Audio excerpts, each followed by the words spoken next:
Fallout Equestria, Project Horizons. By Somber. Chapter 42, Reaper. 20 stalks? Bean or celery?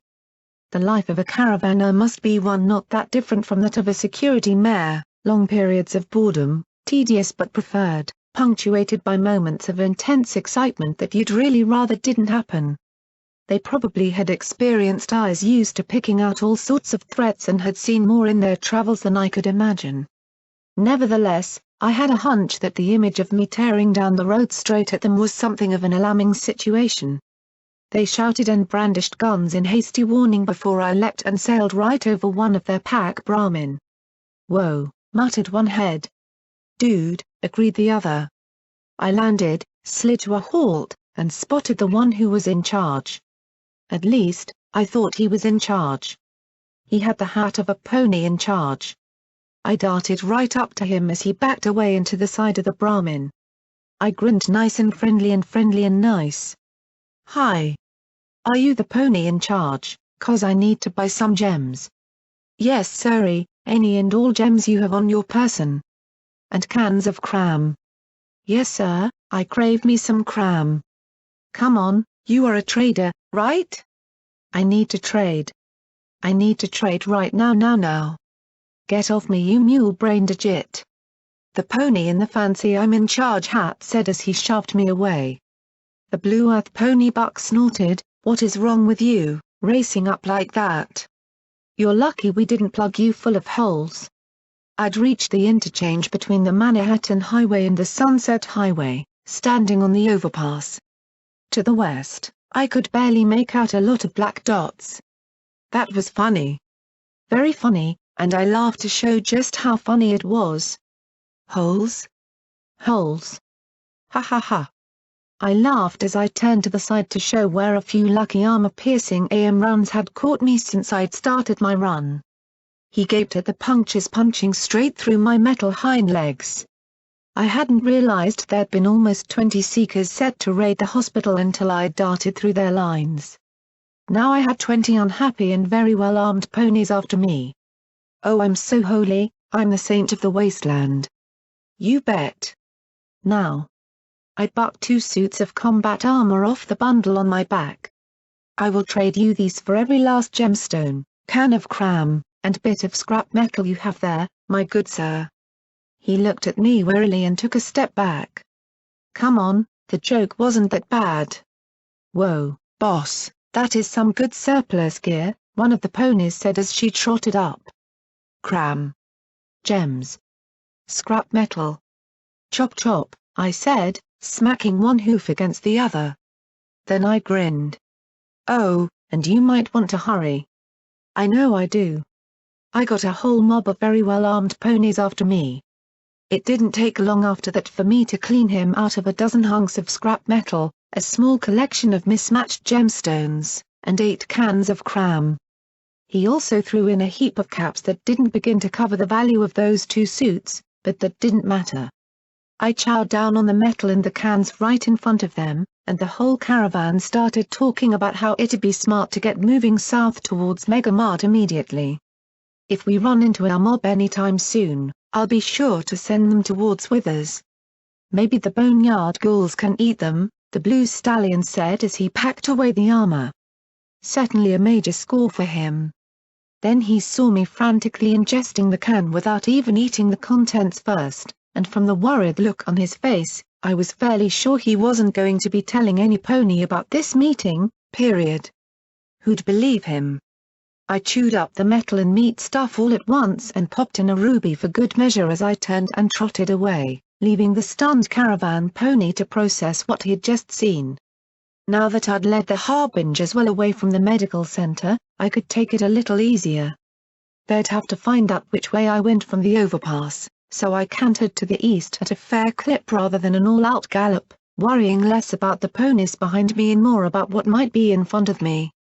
Case in point, a painted warning on the side of a wagon that read "Danger, Raiders" as I approached a recharging station. Yet there wasn't a single red bar to be seen. 2 zebras in ragged shawls picking through a garbage can looked up nervously at me as I trotted by. I smiled at them, but they quickly trotted out of sight behind the building. Zebras are strange. What's wrong with the friendly grin? I knew from the maps of Hoofington I'd seen that the Sunset Highway went from the Princess Bridge in the far south all the way around the city to the Zenith Bridge in the north and then turned into the Sunrise Highway all the way around the city till it met the Princess Bridge again. All I had to do was stay on the highway and it would take me right past most of the industrial ruins of Progress and around to Paradise and Hightower. Easy, peasy, napency. That made me laugh. It was silly and stupid, but it still made me giggle. Since I'd left the MASBs, I'd felt a nervous energy pushing me along and lifting me up. Oddly, I felt good. Really, really good. I wasn't tired. I had my face back. Honestly, this was almost as good as being back in Tenpony. Did you see the look on their faces, Ramok, that killed some of my buzz? I was alone, and unlike in Hippocratic, I knew they weren't someplace nearby. My friends were going to rest and recover while I was running around because I couldn't. I couldn't slow down and stop, or my demons would get me. The highway was approaching the Zenith Bridge, the glorious white arch that ran from bluff to bluff over the Hoofington River, looking quite breathtaking as I drew closer. The encampment that the Reapers had set up on this side was now abandoned, the craters and blasted holes a testament to the war with the Steel Rangers. I could still smell the faint tang of cordite. Slowly, I made my way along the stone span, which had clearly been molded with unicorn magic. The whole thing was virtually seamless. At the apex of the arc, on a pillar between the lanes, was a statue of Celestia and Luna done in white and black marble. I'd missed it from below. They rose on their rear hooves facing the core, with Celestia holding a sun and Luna lifting a moon. Their magnificence was slightly marred by bullet craters and the crude graffiti covering the base. Clearly some ponies weren't fans of the princesses. The rain let up to a drizzle, even as the thunder continued to growl every few minutes. And then I noticed something. What the? I blinked as I looked to the north, then clambered onto the pedestal that Celestia and Luna occupied for a better view. Where once there'd been a twisted forest surrounding a building, there was now a massive crescent arc where the entire cliffside had slid into the river, though some trees still did line the upper edge of the great bite in the rock. It had created a great wall of rocks and debris, and muddy water roared over it in spectacular rapids. I hoped Rush, wherever she was, would be able to get past it. The sides of the slide were peppered with barrels, the tractor things, and specks of blue. Here and there, I thought I could see remains of the Hippocratic building itself, but, by and large, nothing was left of the reinforced structure but rubble. Did I do that? I had, and beyond, I could see the bow of the Celestia poking from the water. The Iron Mine naval base was a scorched ruin. The Reapers hadn't held back in administering a punishment befitting the crime. I'd been responsible for that too. And over there, past the refineries and industrial buildings, I could see the Flash Industries building where I'd almost lost glory. I'd done that as well. I stood and looked to the southwest towards the arena, but where before there'd been a smooth dome, the eggshell was now cracked, one end crumbled in on itself. Still, if, as I assumed, the Celestia's gun had done that, it was amazing that the building was still standing at all. I could barely make out Riverside and Fallen Arch, other places I'd been and changed forever. Do you get it now? Dealer muttered, and I jumped, or rather fell off the pedestal and landed on my head. Get what? That lots of shit blows up around me, I said as I sat up, rubbing my horn. He sat on the stone railing.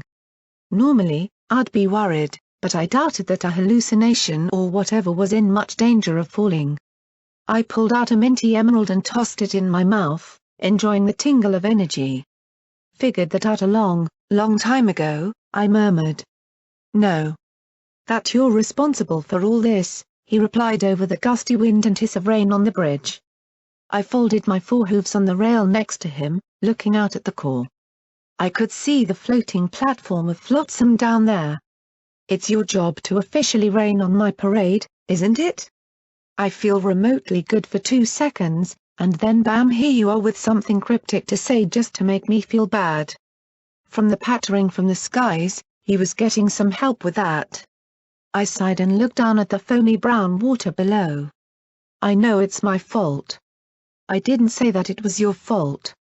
I said that you're responsible for it, he said as he looked out at the rain pouring down into the Black City. I was high enough that I could see over the wall to the empty geometric streets and the broken-off towers leaning but not quite falling. Fault implies blame. I know that in the case of many of these things you had no choice, but you're still responsible for them happening. Really? So you're not pointing out my screw-ups? I asked. He snorted softly and shook his head. Responsibility isn't not screwing up. It's answering for the consequences of the actions you commit. Accepting the punishment for them. He flipped through the cards and drew one showing little Pip gunning down 3 pinned ponies. Is she responsible? Little Pip? Of course she is. She's a mean. I frowned. She's a good pony. No doubt you feel that way, but is she responsible?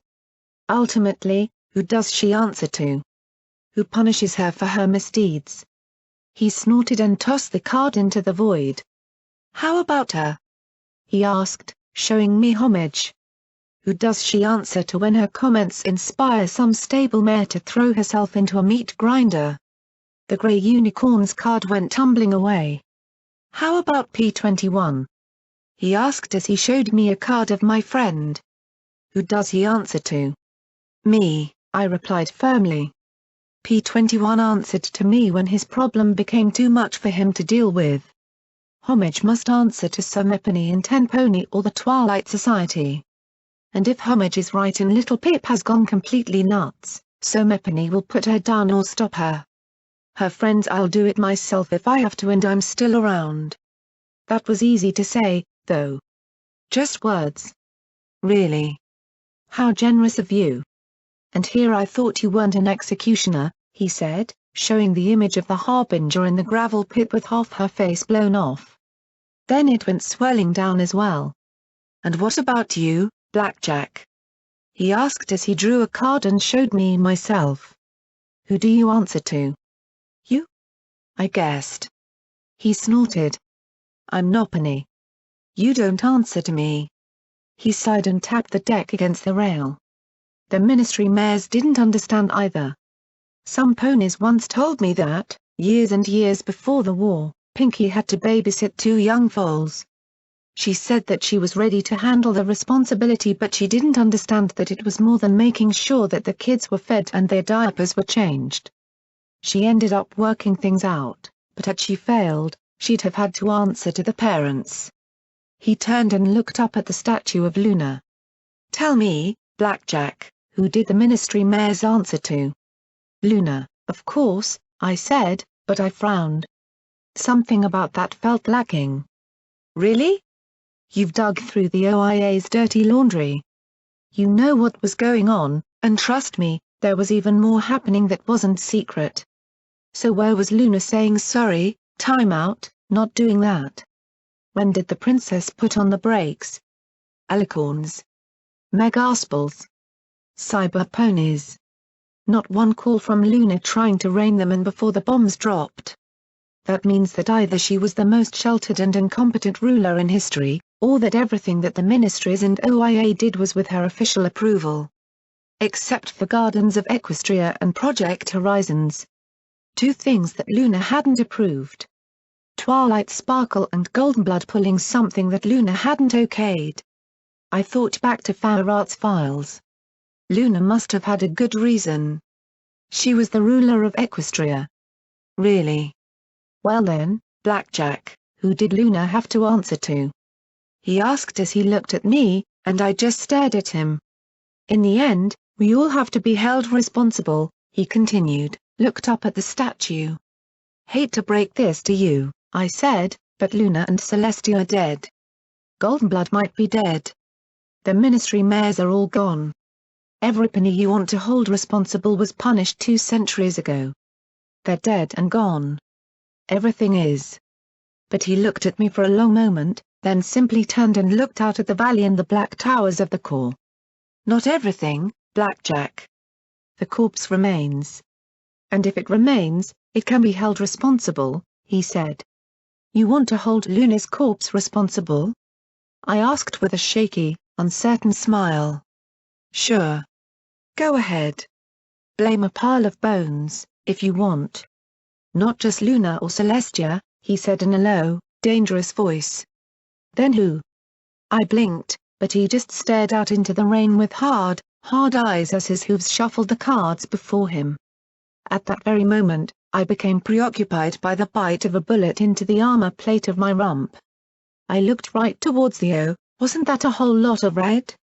Wow, they must have run their hooves off to catch up with me. From the few I could see through the rain and the one light, these were not happy ponies. I grinned. Sorry to run, but some ponies who are trying to kill me have just arrived. Oh. Red bars on the east side of the bridge too. Even being crazy and stupid, I wasn't about to try something like jumping. So there was only one thing to do, out came duty and sacrifice, and down the east slope raced me.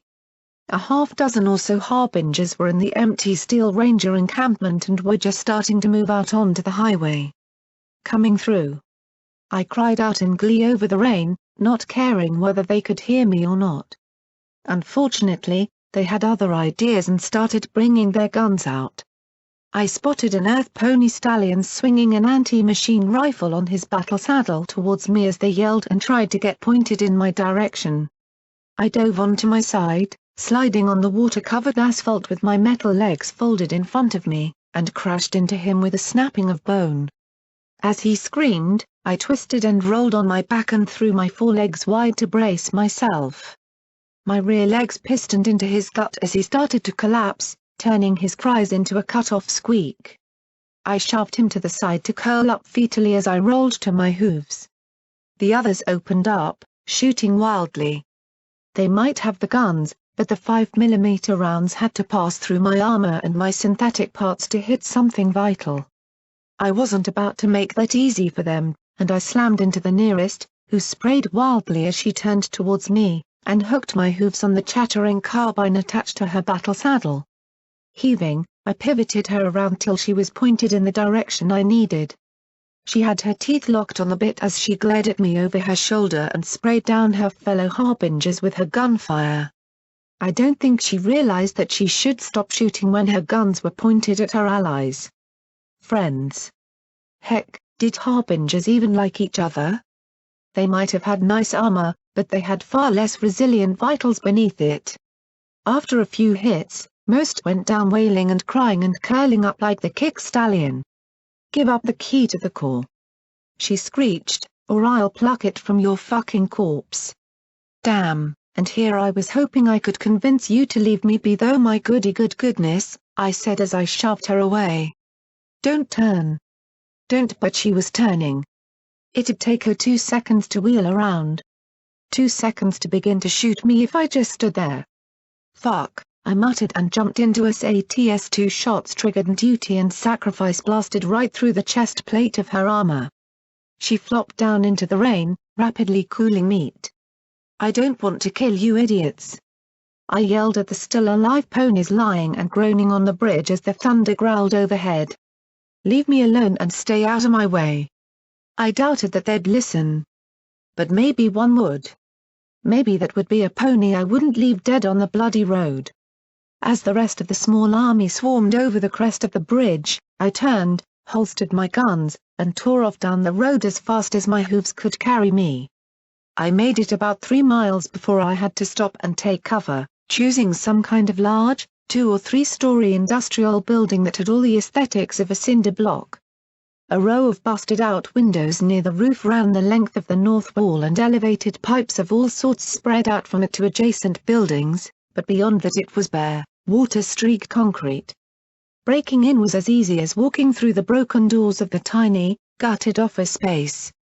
Inside, it was all rusting pipes and corroded vats.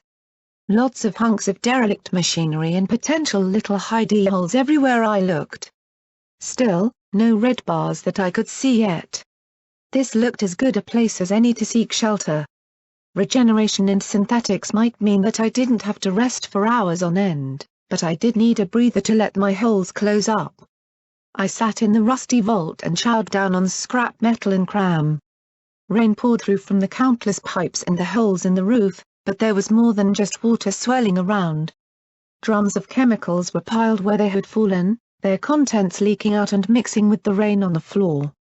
An acrid rotten egg smell tainted the air. I heard the sounds of shuffling and movement on the far side of the building. Red bars, but only 4. If they were harbingers, then maybe I could get some info from them. Find this profit and learn just what they served and how could I thrash it. I thought of what Sanguine had told me, some defense computer going crazy in the core. That didn't quite fit, though. I couldn't see a computer, no matter how advanced, inspiring a cult to hunt me down. Everything pointed to a pony behind this. I had my bottle caps on Goldblood. Time for an interrogation. Blackjack has ways of making you talk, of course, mostly they involved me crying and begging, but still ways. I moved deeper inside, towards the unsuspecting red bars. The sound of splashing water covered my approach nicely, and, since I wasn't in much of a hurry at the moment, I munched on a can of cram as I slowly worked my way around the rust-streaked pipes. As I got closer, I began to make out voices over the hiss and the gurgle of the rain. Fucking Reapers are finished, boya. They're down to, what, 15 fighters tops? Ain't seen none o' the top 10 save Brutus and Days. Rampage, Psycho, Deus, Gorgie, they're all gone. Not harbingers but gangers. I moved a little closer as a mare muttered, yeah, but Brutus counts for 5 ponies and Big Daddy 10. You can't turn your back on 'em till they're in the ground. Big Daddy ain't all that, drawled a mare. Besides, Big Daddy says security is now one of the top 10, Candle. You want to fuck with that mare?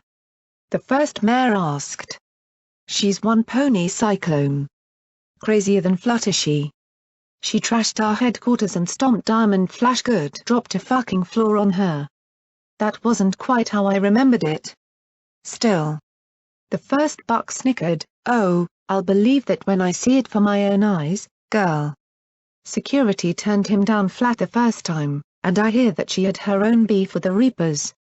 The half-hearts are ready to walk, and I think the Burners should too. Highlanders got the right idea. We should take care of our own. Fuck Big Daddy. I sat down, the cold water splashing around my hooves. I didn't like the idea of ponies that glorified killing and fighting, but the hoof with Big Daddy was better than the hoof without him. I'm pretty sure you're not his type, I said as I stepped around the corner. If this went wrong, I'd be in for trouble. Actually, that sort of described my whole day. And quite possibly my entire life. Despite everything, I found myself laughing. The 4 turned at once, and for a moment I was certain that I was about to get my flanks toasted off by the battle saddle-mounted flamer the gold pony in red barding reading Hoofington Fire Department was sporting. The lavender flash filly unicorn levitated a beam rifle at me as she backed away warily. The third was a green earth pony buck with a yellow mane and using a sniper rifle that had a weird gold charm of a stylized broken heart hanging from the butt by a chain. He immediately braced the gun on a rusty pipe and sighted me with it, then frowned and hesitated. It saved him from SATS only the blue mare in dirty coveralls didn't jump to her hooves, staying sprawled on her side on an upraised block of filthy concrete. So Meppin is about to be dust.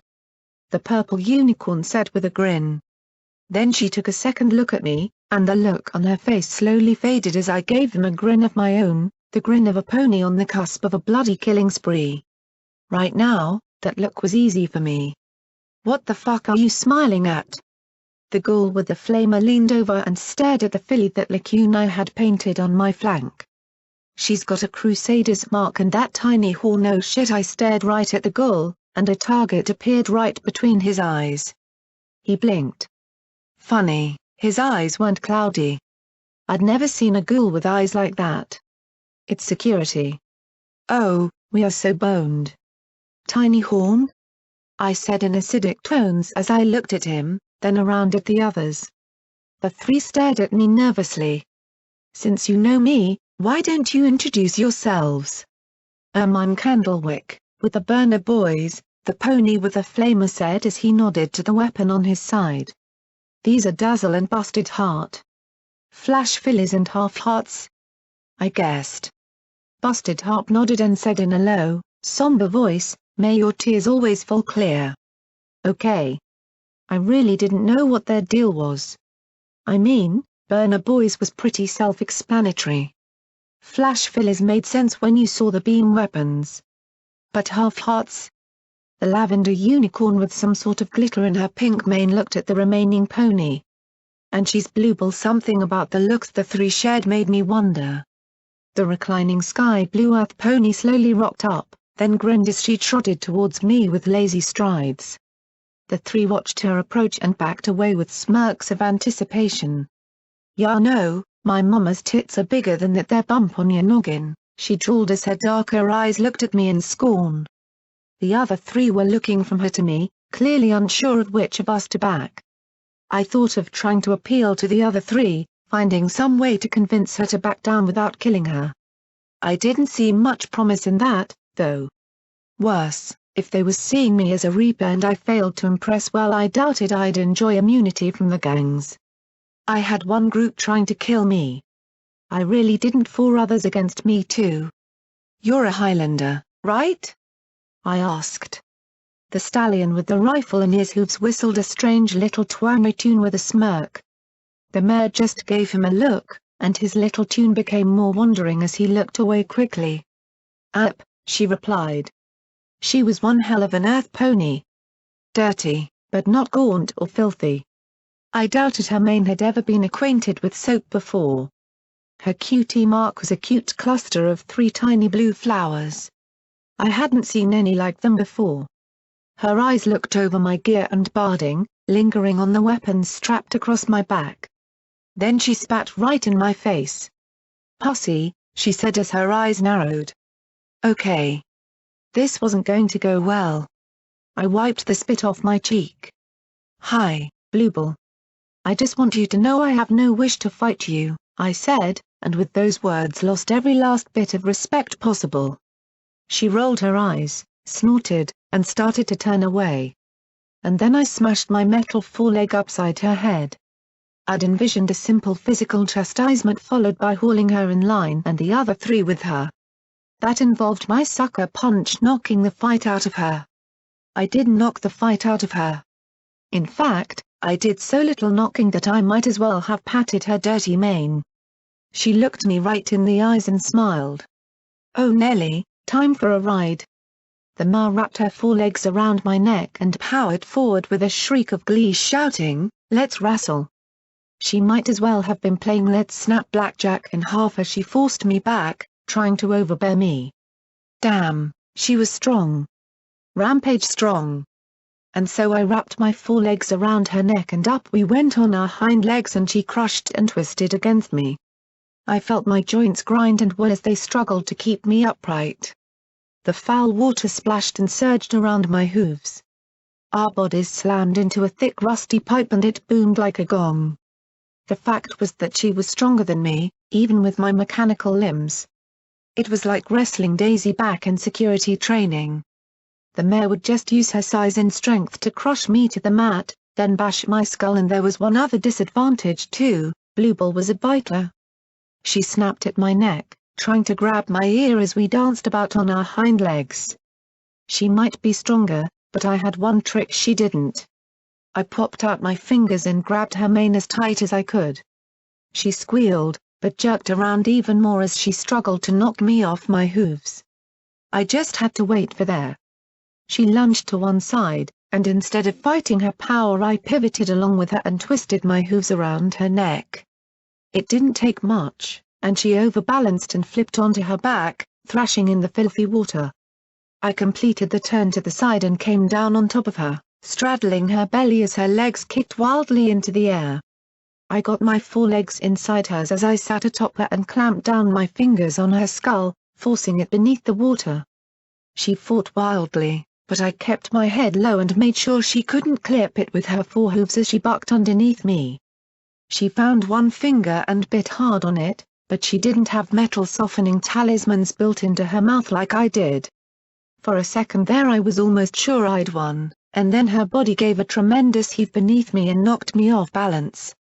In moments she'd kicked herself to her hooves, and I did the same. She spat and coughed as she wiped her wet mane out of her eyes. I'd hoped maybe this would have been enough. I was damned mistaken. "I'm gonna scrap you," she shouted as she charged towards me again. Oddly, I was laughing as she charged. It was so nice not to have so many after me for my damned pit buck. Just a mare out to kick my ass because it was there for the kicking. As she closed in, I jumped right into a sats and plotted 4 blows. The second her face was in range, I pounded it with all my strength. An instant later, I struck again. And again. Again. And while one sucker punch hadn't made much of an impression, 4 perfect shots to her face brought Bluebell up short. I didn't waste the opportunity, standing like a zebra, and continued to power blows to her face. Now she finally raised her hooves, warding me off, and gave ground. Or was she? As I reared again, she suddenly lunged and hugged my upright torso in her 4 hooves. And now I was being lifted completely off my hooves as she hefted me up and arched backwards. I yelled in alarm as she smashed me into the ground. At least the damage wasn't too severe. I landed right on my head. For several seconds I lay there as my EFS let me know that I was a complete idiot. She lay there as well, gasping for air.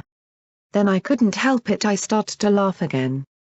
Brain damage or fatigue, it didn't seem to matter. And seconds later, she joined me. The other 3 gangers looked nervously at each other as we lay in the dirty water, unsure if they should join in or not. "I don't wanna fight you, good one, Security," she said as she sat up. "Ya got me with that one." My head was tumbling like a punted top. "I mean it. I don't want to fight you, but that doesn't mean I can't." But from the ringing in my ears and the way things kept moving when I looked at them, I'd definitely prefer to not fight her again soon. That body slam had really rung my bell. Cool sloshy water felt good on throbbing headachy head. She harumphed. "I guess I can respect that." She sat up. I was going to lie here a bit and collect my thoughts and wait for the world to stop jiggling. "So you're saying you're a reaper? That it ain't just a lot of hot air from Big Daddy? I might not like fighting ponies, but I'd rather ponies work together to help each other. Having the reapers is better than every penny out for themselves," I said honestly as Elle risked sitting up, and then lay back down again. "Yup, this sloshy nasty water was just dandy to lie in." "Same old story we've been hearing forever," Bluebell snorted. "But work with us means do what we want ya to do. All we want is to be left to ourselves and our own." I slowly sat up, my head aching terribly. "I know the feeling." Bluebell scowled at me, but I raised a hoof. "No. Really. I do. Stable 99 did a lot of bad things, but even after all I've been through, there's a little part of me that wishes we'd just been left on our own. Solved our own problems and not had Deus come in and start the whole mess. But that's the problem, isn't it? Even if you want to be left alone, you can't guarantee that everybody else is going to respect that. I might not have liked that little part of me, but I couldn't deny that it was there." The blue mare looked surprised. Clearly, she hadn't been expecting me to agree with her.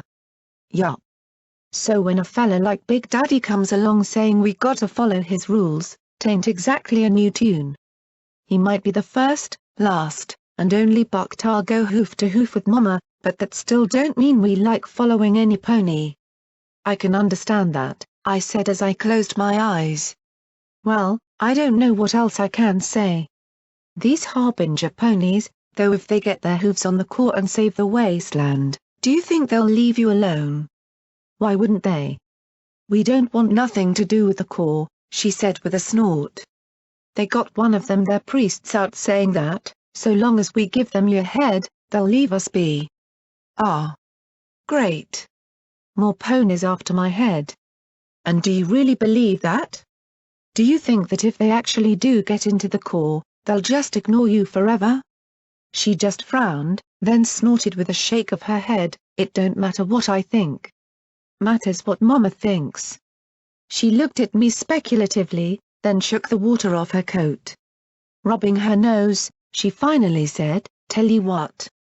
You think these harbingers ain't no good, tell her yourself." "Me?" I blinked. "How?" Bluebell gave a casual shrug. "Mama don't come down into the valley often, but with the war and all, she's hanging round Bullfrog Springs. You trot northeast of here and you'll find it by the river. Being a reaper, they probably let you in. Just tell 'em you're there to share a drink with Mama." I looked past them at the other three. "What about the burner boys, half-hearts, and flashers?" The ghoul pulled out a cigar, bit off the tip, flipped it into the air, and caught it in his teeth, swiveling the cigar to the edge of his mouth. A jerk of his head sent a ball of fire rolling up over our heads and nearly got him shot for the show. He took a puff and, then said casually, "If Big Daddy still has fighters like you, well, I guess it can't hurt to stick with the gnarly old bastard." The half-heart stallion nodded his agreement. "Thanks," I said as I finally pulled myself to my hooves, water pouring out of my combat armor. I gave a careful shake. "Oh, ow.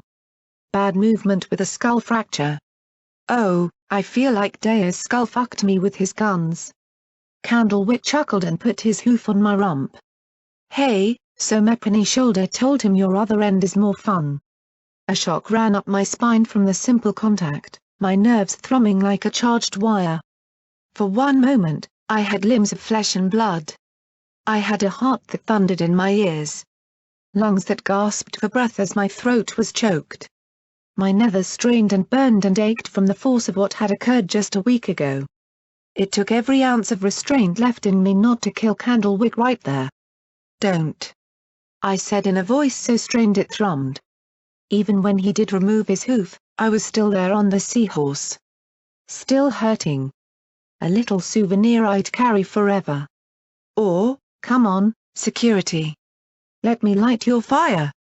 You got a swee, and then he patted my butt again. That was as far as he got before I whirled and leapt upon him, powering him back into the wall. My fingers came out as I hissed in rage, one hand forcing his flamer up and the other crashing his throat. The flamethrower sprayed a plume of fire 30 feet up the side of the wall, the orange licking around the pipes overhead and making the metal hiss with steam. His red eyes bulged as he struggled for breath. "Kill him or he's going to do it again.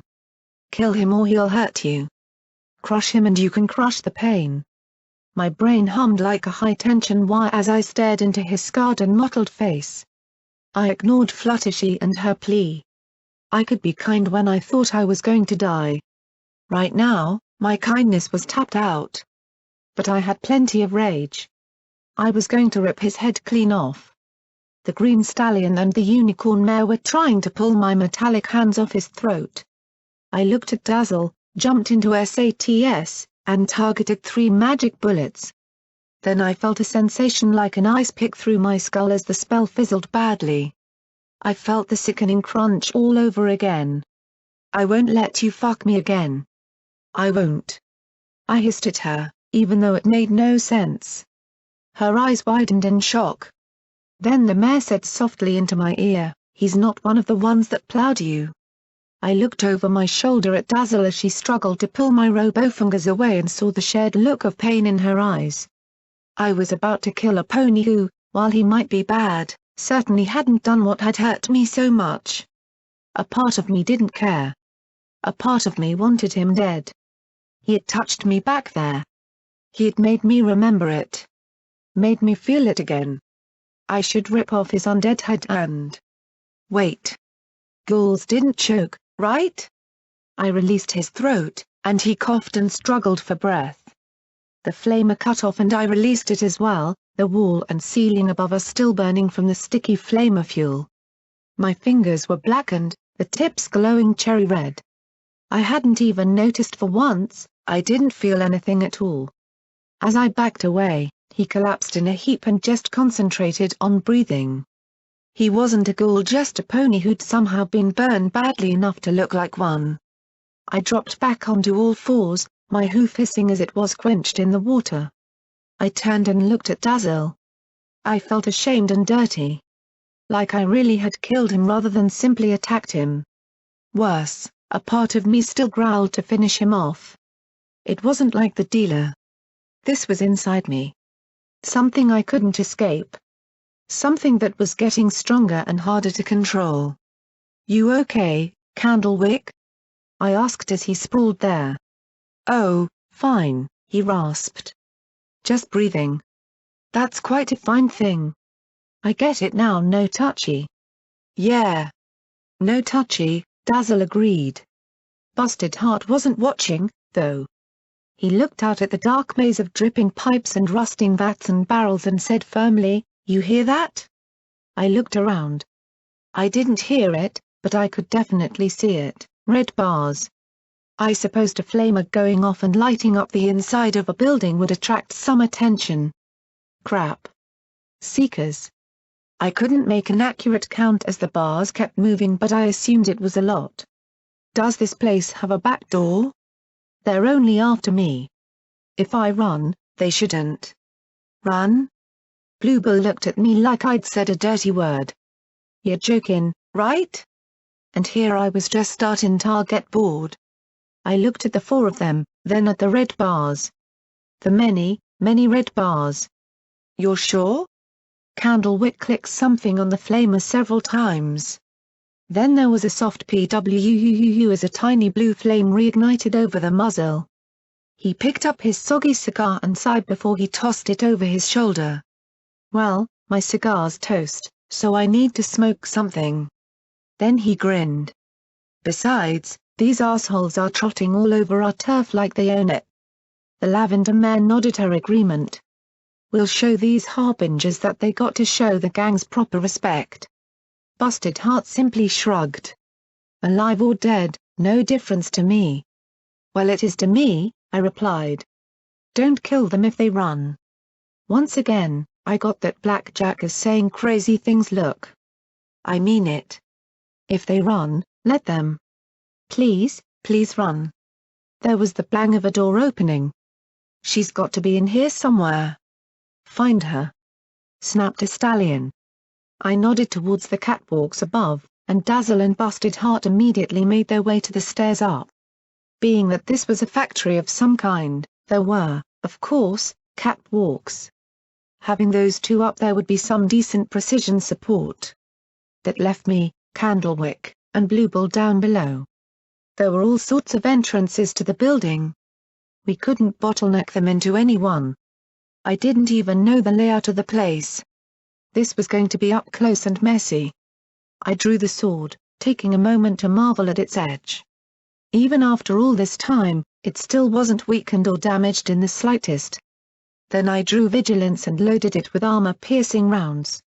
Up above, I spotted Busted Heart taking a position behind some drums. And then I spotted our enemy. They weren't fighters. They looked like flank refugees given guns and shoved through the door. Some fucker had given them all brand new 9mm pistols and not the slightest bit of armor. I looked at Candlewick between the pipes. "Hold your fire," I shouted over the drizzle, then stepped out. I had no idea which red bars were real threats and which were these wretched and weak things. I jumped up onto a pipe where they could see me and looked down at them all as I brandished my sword and pistol. "I don't want to fight you," I said calmly.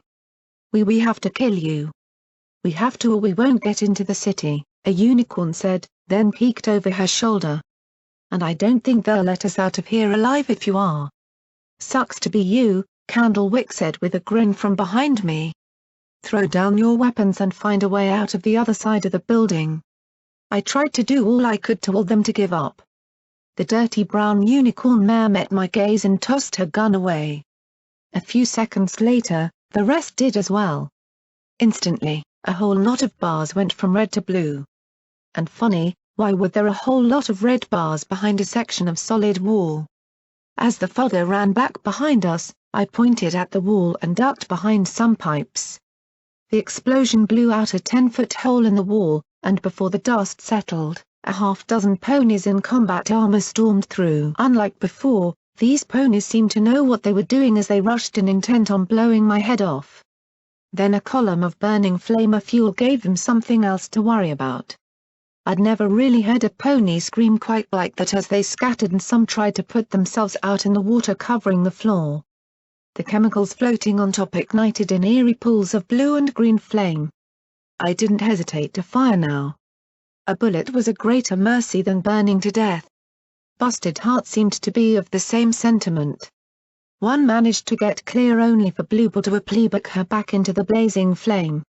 If they wanted my head, they'd need to work for it. From multiple entrances came shots as they penetrated the interior of the building in pairs and trios. Now they were moving from cover to cover, firing bursts with their assault carbines. Clearly these ponies had a lot more experience fighting, and we backed off into the pipes and vats, the tangled web of machinery and metal forcing them to break up. I charged around a corner and slashed the face of a stallion with the blade while placing 3 SATS guided armor-piercing rounds through another mare's helmet. Then the blade arched and stabbed deep into his chest, and I thought I could almost feel it hum as he died and slid off the tip. The sticky flame of fuel didn't care about obstructions. Candlewick kept them from meeting up and working together as he sent fire licking around the pipes. Even with all the water sloshing around our hooves, he set legs of burning flames licking around the legs of our opponents. A round bit into my back, slamming me face down in the muck, and I heard a mare shout out bullseye. Fortunately, there was a ceramic plate there that absorbed most of the force, shattering in the process, and she hadn't thought to load armor-piercing rounds. Still, the impact sent an electric tingle throughout my body and smacked me into the pipes in front of me. Last time I'd gotten shot there, it hadn't worked out nearly so well. I looked back over my shoulder at the Earth pony mare with the AM rifle on her saddle, who blinked, realized that I wasn't quite dead, and prepared to rectify that. Then a crimson beam touched her head and a fiery red reaction converted her into a heap of soggy ashes. Dusted! Whooped the lavender mare, getting several blasts of gunfire sprayed wildly up at her for her trouble. She scrambled away along the catwalks as fast as she could. I took several precious seconds to give my body a chance to regenerate and recover a bit from that shock to my spine. Wool, that had been too close. While their attention was on her, I popped around the corner, carefully sighted, and sent 2 rounds into the throat of a stallion trying to strafe dazzle. And as we fought, I began to feel it. We were 5 very different ponies. I really didn't think we even liked each other that well, and we all had dramatically different styles of combat. But despite all that, we were truly working together. Our enemy was vastly better armed than us and had the numbers, but their imposed uniformity wasn't enough. We had harmony. And they didn't. They fell back through the building's entrances, and I made my way to Candlewick. The reek of flamer fuel rose up from him as he pulled a tank from his saddlebag. "Reload me," he said as he jerked his bit and sent the old tank off into the water. I slapped the new one home in the flamer, and there was a hiss and gurgle. "How are you doing?" "Making barbecue," he replied with a grin as he adjusted a knob on the weapon. "These little ponies might have lots of bang-bangs, but they can't beat a solid FWOOSH. His scarred hide stretched as he grinned. "How'd it happen?" I asked as I gestured at him. He looked around a moment, then at me in slight confusion. "You want to ask this now?" He seemed a little incredulous. "Hey, we weren't getting shot at just this second, and I hated waiting." He shrugged. "Not all that much to it. Lived in a little settlement out near a place called Appaloosa. Got hit by raiders. We holed up in the farmhouse. They burned us out. Pa tried to charge 'em and Ma shoved me out the back window. Then she and the rest of my brothers got cooked." He shook his head sadly before looking at the nearest door. "So how'd you hook up with the Burner Boys?" I asked as I watched the red bars outside. I imagined them talking about how they would go after me next. Most of the blue bars had disappeared. I really hoped that they'd managed to get clear. "Natural fit," he said as he spurted a few little arcs of burning flamer fuel. "I look like a half-cooked ghoul. Every Burner Boy does, even the girls." He caught my shocked look and grinned again. "What? We ain't the half-hearts. We accept any pony that's maimed, burned, or just butt-ass ugly and looking to give back some hurt. That's what burns inside us. Doesn't hurt we got whole tankers of flamer fuel in the refineries around here. So that's our thing. Yes, still amazes me, though, that you use a flamer after what happened to you. I guess you must love fire a little to use it like that, I said as I looked at the burning puddles bobbing on the water. He scowled at me. Love it? I fucking hate fire. Scares the piss out of me, he said as he adjusted the knob. But if I can face it with this, what the fuck is left in the wasteland that could possibly bother me? I really couldn't answer that. Besides, the red bars were moving again, only what were they doing? Zigzagging back and forth and going higher. They're going to come in from up above. I scrambled for the stairs to the catwalks. Bad as those AM rifles were down here, I didn't want to imagine them firing down and pinning us. I made my way up the catwalk and saw Busted Heart and Dazzle looking down. The roof! I yelled, pointing at a half-dozen red bars. Instantly the pair turned their sniper and beam rifles to where I indicated. A second later, there was another cluster of explosions that filled the air with smoke and dust as 4 holes in the roof were breached. Then the red bars dropped down. Vigilance and the sword went away, and I pulled out duty and sacrifice. There wasn't nearly enough cover for my liking as snipers with AM rifles opened fire.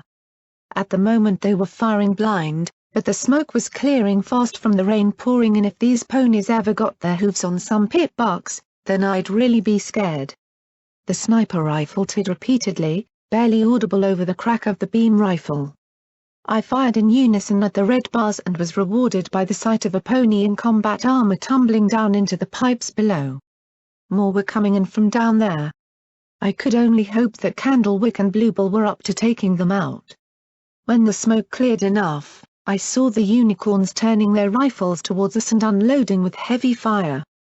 I ducked behind a barrel, a bullet punching clean through and peppering me with fragments as the waterlogged container sent up fountains of liquid. Then I leaned out to the side, slipped into a SATS, and put 4 bullets into the chest of one of the rifle ponies. To my amazement, Busted Heart hadn't tried to duck behind cover. He was biting the mouth grip of the rifle casually, resting it on his foreleg as he leaned against the barrel. The .50 caliber bullets buzzed past us, but he simply sighted down his scope and with a soft PFFT dropped one of the unicorns. "Are you crazy?" I shouted at him. "They're using anti-machine rifles. They're designed to shoot at dragons and war robots, not ponies. They're not even using their scopes," he said in obvious contempt. "They have no discipline. Just big guns. What if one of them gets lucky?" I asked as another round blasted the top off the drum I hid behind and drenched me.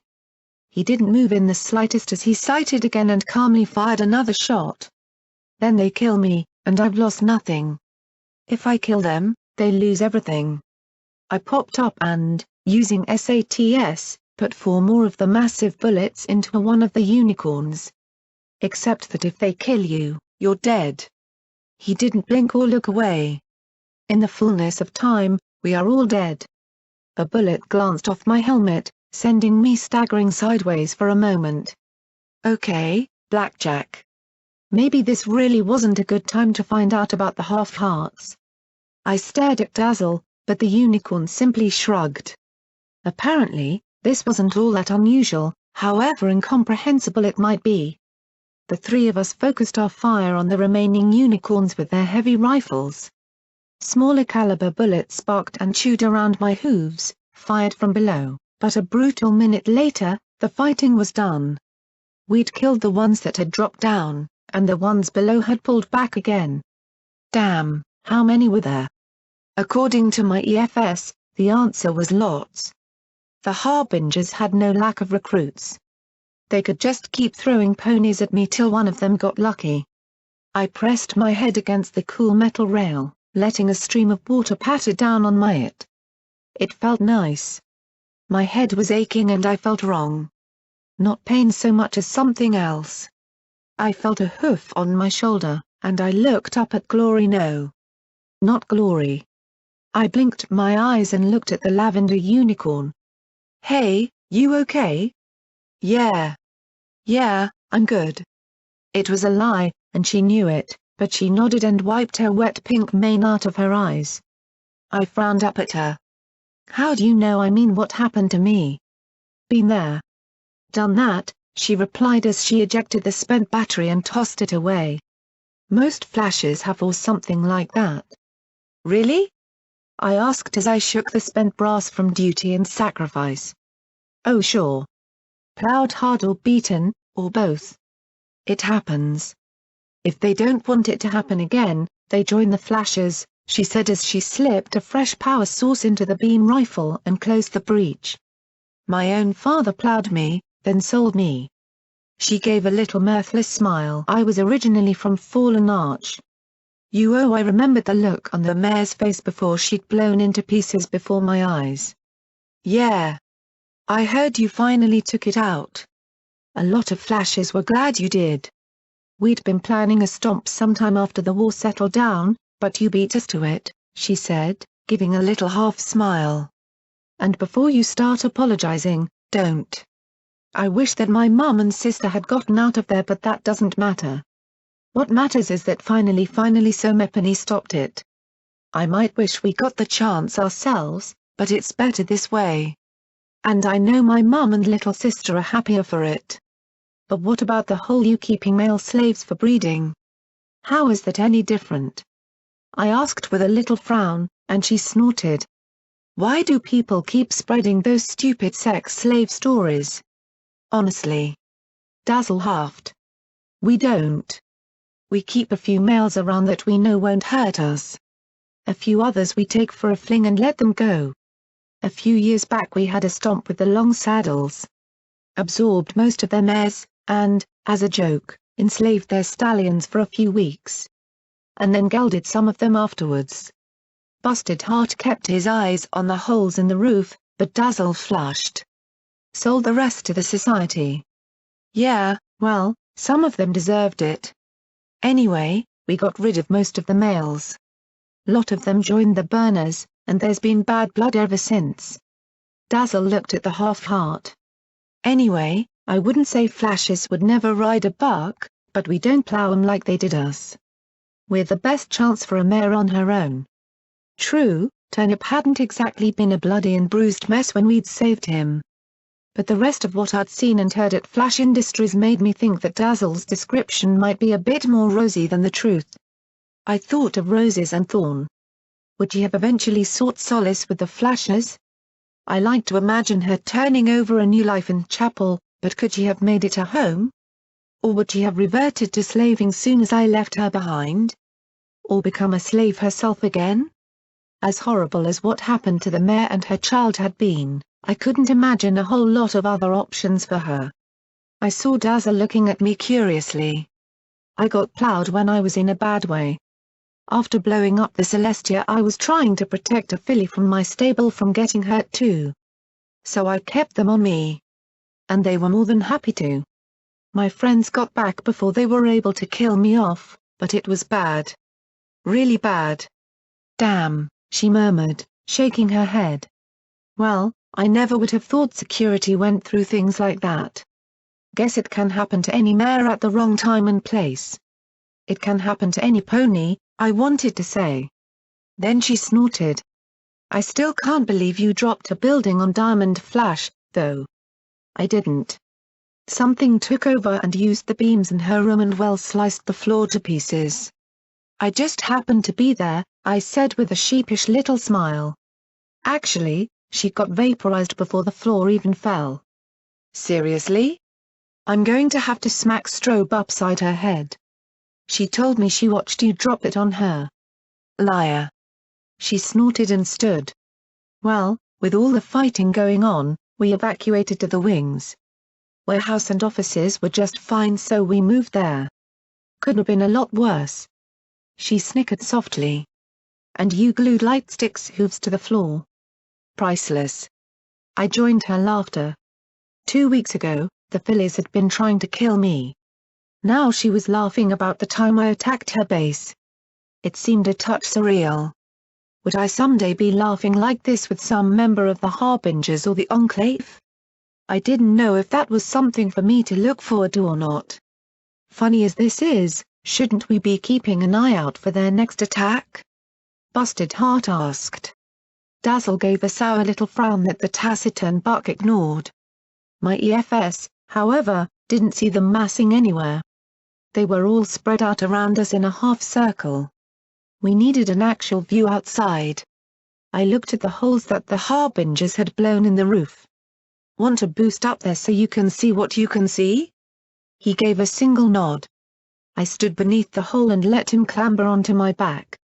He jumped and hooked his hooves on the edge of the hole. Then I lifted him up, standing on my hind legs as I pushed him out onto the roof. I jumped and grabbed the edge with my fingers and, kicking and swaying, clambered up next to him. I tried levitating one of the AM rifles, but my magic flickered and died, the weapon falling to the refinery floor. I still wasn't completely recovered. The rain beat down on both of us, but he didn't say a word of complaint as he crept towards the edge. They were just standing out in the rain, waiting. For what? There were 20 or 30 down there. More than enough for a good push. Maybe they were out of ideas. Waiting for reinforcements? Pecorsi? Oh, that was a nice thought, and I found myself scanning the skies. Nothing but rain and flickers of lightning in the heavy clouds. So what's your story? I mean, I've heard of the half-hearts, but I started, then caught his hard look he gave me before returning to looking through his scope. Don't want to talk about it, huh? Why do you? He asked as he scanned the small pairs and trios of Harbingers. Why do you care? You're not a ganger. You're a meddler. And since you've arrived, you've been nothing but trouble. Well, I couldn't argue with that. My ears drooped a little. 'Cause I don't know, I never heard about it from the gangs themselves. I never knew any pony in a gang before. Not till I met Dusty Trail. I mean, the whole trying to kill me thing was bad, but when I got to know them well things were better. He sighed softly, then said low and steadily, fine. Here is all you need to know. Every half-heart has lost some epony they loved. A wife. A mother. A sister. Every one of us. And so we stay together to make sure we're not consumed by that pain before it's time. Because every half-hearter wants to be reunited with the pony they lost. That's my gang in a nutshell. And no, you don't need to know who I lost. That's private. We don't share it. Happy? Understand now? He asked without taking his eyes off the scope. Wow, an entire gang of P-21s, or at least what P-21 would have become without Scotch tape. I guess so, I said as I looked to the north. I could see why they hadn't surrounded the building yet. The east and south sides were a tangle of rusted pipe and fallen reinforcement. Do you really want to die that badly? I asked as I picked my way to the edge. There were a few more options for escape. The pipes running from the roof to the next building over. But that narrow walk had no cover from snipers. He let out a soft hiss of annoyance, but then muttered, more than you can possibly imagine. Then he looked at me and relaxed his eyes a little bit. But if I just checked out, it would break her heart too. The moment passed, and his teal eyes hardened again as he peered through his scope. I suspected that that was all I was ever going to get from him. Burner boys taking in the ugly and disfigured? Flash fillies as a refuge for mares who'd been victims? Half-hearters dealing with the pain of loss to stave off suicide? Things had been so much simpler when they'd all just been bad ponies. But they weren't bad. And they weren't good either. They were just trying to get by in the deadliest city in the wasteland. I could respect that. My magic strength wasn't sufficient to swing Taurus's rifle around, so I copied his style and braced it with my forelegs and shoulder as I slowly panned across the Harbingers amassed outside. Not a lot of talking, just a whole lot of waiting. For a moment, I rested the crosshairs on the head of an unaware mare. I could kill her right now. Take out one of my enemies. I shuddered and pointed the gun away. No, I'd never be a sniper. See anything? I asked, feeling a momentary vertigo that made me lurch. There's something up on the road, he said with a frown. What is that? I peered through the hunting rifle's scope. Yeah, there was some kind of dark shape up there that wasn't there before. It was hard to make out through the rain, but it moved. I felt cold poured down my spine. I'd seen a shape that big move like that. Over the hiss of the rain, I heard the low mechanical growl. The tank was with the harbingers. Busted heart, and I dropped back into the large refinery building, landing on the catwalks. Out. We need to get out. Right now. I yelled as I dropped onto the walkway. Candlewick. Where's the back door? Huh? Why? What's going on? Are they coming again? The scarred stallion asked. They've got a tank. I yelled as I ran for the stairs nearest him and Bluebell. A tank of what? He asked back. Not a tank of something. A tank. I yelled down at him. Then there was a half-second whine and a wave of air knocked me on my face as smoke, mist, dust, and steel filled the air. The impact, or something, must have set something off in my pit buck, because suddenly I couldn't hear a thing. A second blast nearly threw me from the catwalk as I yelled for Everipany to get out, the tongue of metal swaying ominously.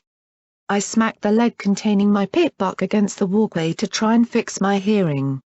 Instead, it started playing music. Low soft contrabass filled my hearing as the building was blown apart around me and the 4 ponies that had fought on my behalf. Shells ripped through the north wall, trailing dust and smoke, plugging through the pipes and blasting them in expanding balls of fire, steam, and steel. The catwalk gave way over my head as the north wall began to come down completely in blinding smoke and dust and rain. The chemicals that remained in the vats became creeping pools of fire that spread every which way. I was dumped face down in the water, bouncing as the catwalk tumbled down atop me. I struggled to stand, looking back over my shoulder as pieces of the building were annihilated bite by explosive bite, the shrapnel flying through the clouds of smoke and dust drawing lines that lingered in the air. I got to my hooves screaming something. Names, I hoped. My EFS was full of red and precious little blue. Lines of gunfire filled the air, drawing back and forth as the tank dropped what was left of the ceiling on top of us. Apparently they were simply going to blast me to pieces and fish my pit buck out of the rubble. Again I was blown off my hooves, flopping end over end before I came to rest in a crater. Water pooled about my throat as I stared up into the grey Hoofington sky. I couldn't think. Couldn't move. I could only listen to the contrabass's soft, mournful melody as hull exploded around me. A pony in dark green combat armor climbed up to the lip of the hole I was in. I couldn't tell if it was mare or stallion. I could see the water dripping slowly from the barrels of the assault rifles on their battle saddle. Saw the flare of light reflecting off the watery sheen. Saw the jaw tightening on the bit in their mouth. Saw a blue mare tackle him from the side and knock him back. Bluebell looked down at me, her lips moving silently as she glared down at me. Then I saw a spray of red erupt out the side of her chest as a bullet punched clean through. Her eyes went wide as she fell to her knees, and a second spray went out. A third. The pony she'd pushed aside slowly twisted around towards her. There was one more explosion, me. I lunged out of the water, my sword slipping smoothly into my magic's grip as it speared up through the armored collar of the pony's combat barding and emerged out the far side. I twisted the blade around completely and took their head off. I don't know what I was screaming now. All I could hear was Octavia's music, a piece from her peace concert, if I remembered correctly. I scrambled up the muck and rubble to the lip where Bluebell lay dying, bleeding out bright streamers of red. Her bar hadn't disappeared. Not yet. But there were 3 ponies approaching through the smoke, dust, and rain aiming to change that. I leapt upon the closest before she could react. Her assault rifles chattered away to either side as I grabbed her battle saddle bridle with my thumbs and stared right into her horrified red eyes. Then I stamped vigilance to the side of her skull and blew her brains out. She didn't even completely fall as I whirled toward the next. The unicorn was bringing an AM rifle to bear, but at this point I wasn't thinking that far anymore. I charged straight at the unicorn as she tried to use her remaining seconds to kill me. But I lifted a glob of muck and threw it in her face as she fired. I felt a warm wet sensation in my side, and turned to look at the third trying to pump every bullet into me. There was no pain as he emptied his magazines into my barding. I slipped into a SATS and saw the look of horror etched on his face. 3 shots, executed. I watched as that look of horror was transformed into ground meat. I couldn't hear anything but the music. Could only feel water and blood and rage. I turned back to the unicorn as she tore her helmet off and I could see her crimson gaze. I charged towards her as she brought the AM rifle tip up. Busted Heart had been right, this wasn't a weapon for fighting ponies. It was slow and heavy. And right now I moved at the speed of death. Her lips moved soundlessly as I closed the distance. She wasn't going to be able to bring the weapon up in time. It didn't even look like she was trying. The sword glittered in front of me as I charged. She raised her hooves, her eyes wide. Then I plunged the sword straight into her chest up to the hilt. My forelegs grabbed her, ready for a second stab. And a third if I needed. My ears crackled, and the music disappeared. I could hear the groan of steel and the chatter of bullets and the whoosh of a flamer somewhere. "I give up," the unicorn murmured in my ear. I turned to her, watching the blood flowing out her mouth. I could feel the blade humming in my magical grasp as I slowly pulled it free. I could hear her screaming, distant and constant and unmistakable as I looked down at the bloody blade and saw glowing white wisps of mist slipping off the metal. Just like the star metal rod. I stared at it a moment, listening to its tiny little metallic hum. It seemed to be asking me, wasn't I happy? Hadn't this been what I wanted? I dropped it into the muddy water, the little unicorn on the hilt barely poking up above the surface. That was then. This is 10 seconds later. Damn. You really are a reaper, I heard Bluebell cough, trying to lift herself to her hooves. I ducked under her foreleg and supported her as we hobbled to the corner. You could have killed all 4 of us if you'd wanted to, couldn't you? I have no wish to fight you, I replied. She was bleeding out her mouth as well, and I dug into her saddlebags.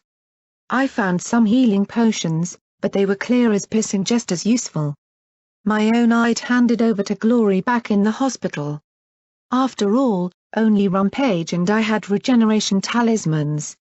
Why hadn't I tried to get Lacunai to teach me that healing spell? Why hadn't I even bothered to try? Glad for that, now, she coughed, looking at my rifle, and then her lip curled in a half-smile.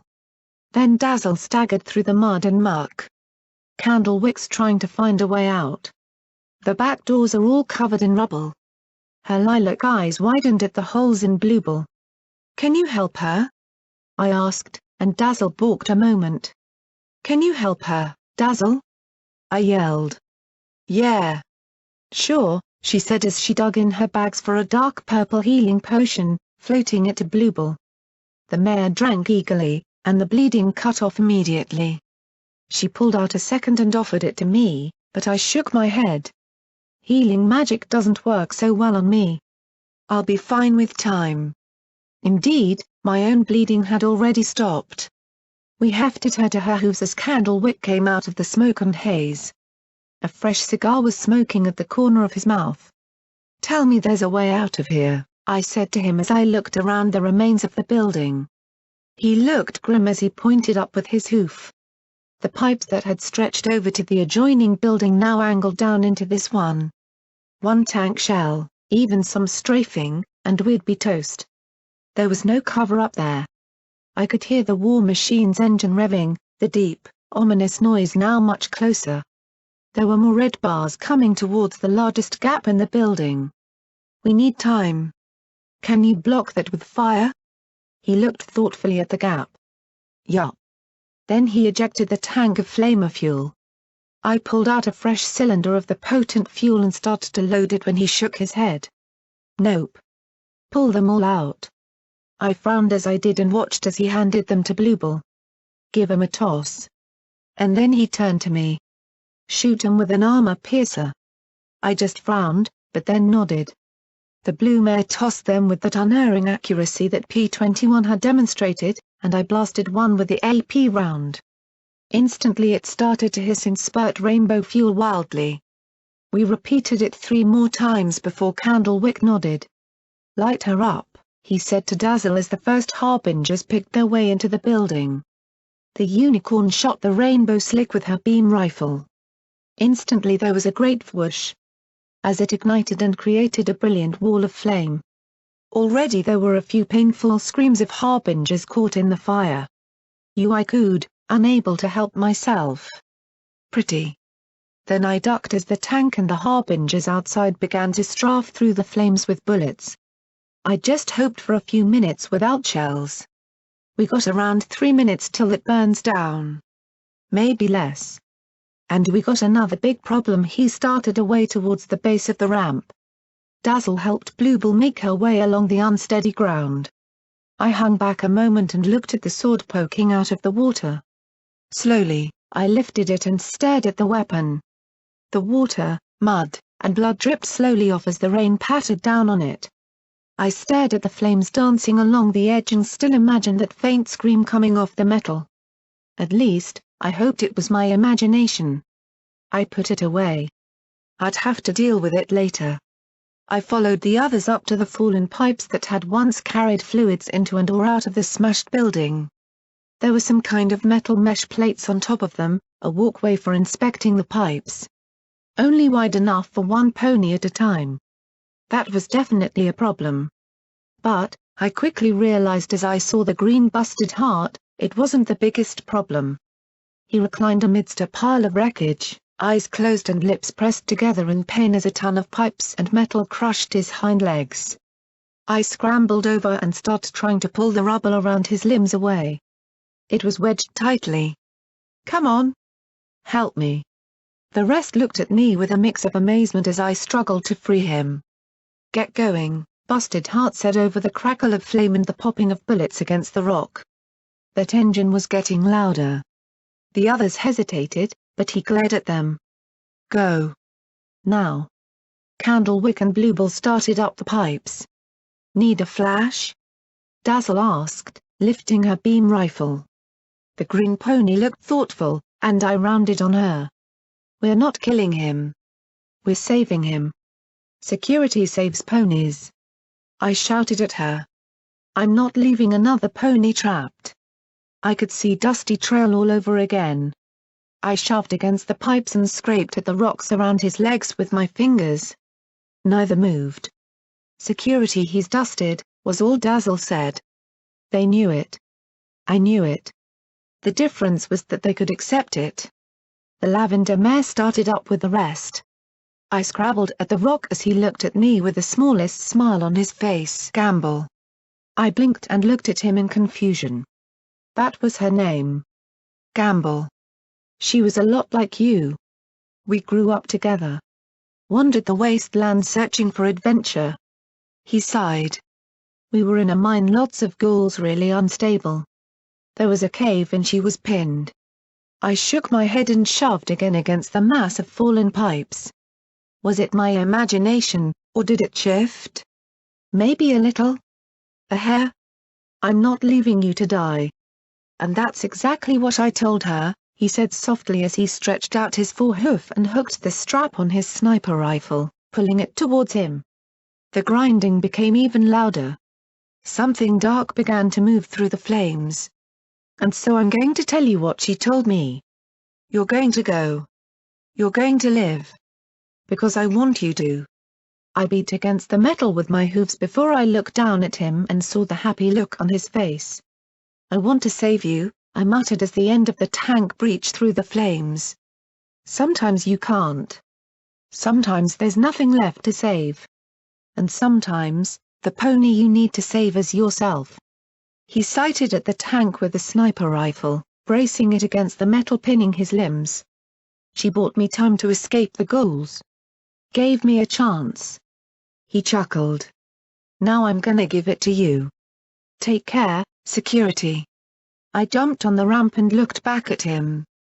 My name is Blackjack. He nodded once. Lemongrass. Then I was scampering up the ramp as fast as my hooves could carry me as the tank rolled the rest of the way into the blasted-out refinery. It was as I remembered, a huge trapezoid of steel with a swept-back turret pointing twin heavy cannon barrels. 2 smaller machine guns were mounted in smaller turrets at the front, with socketed cameras above them like spider eyes. The black and white zebra stripe seemed to dance in the flames as it ignored the bonfire. A spotlight on the turret snapped to life and began to sweep along the ruins as little cameras whirred in their tiny sockets. The machine gun started to elevate up towards me.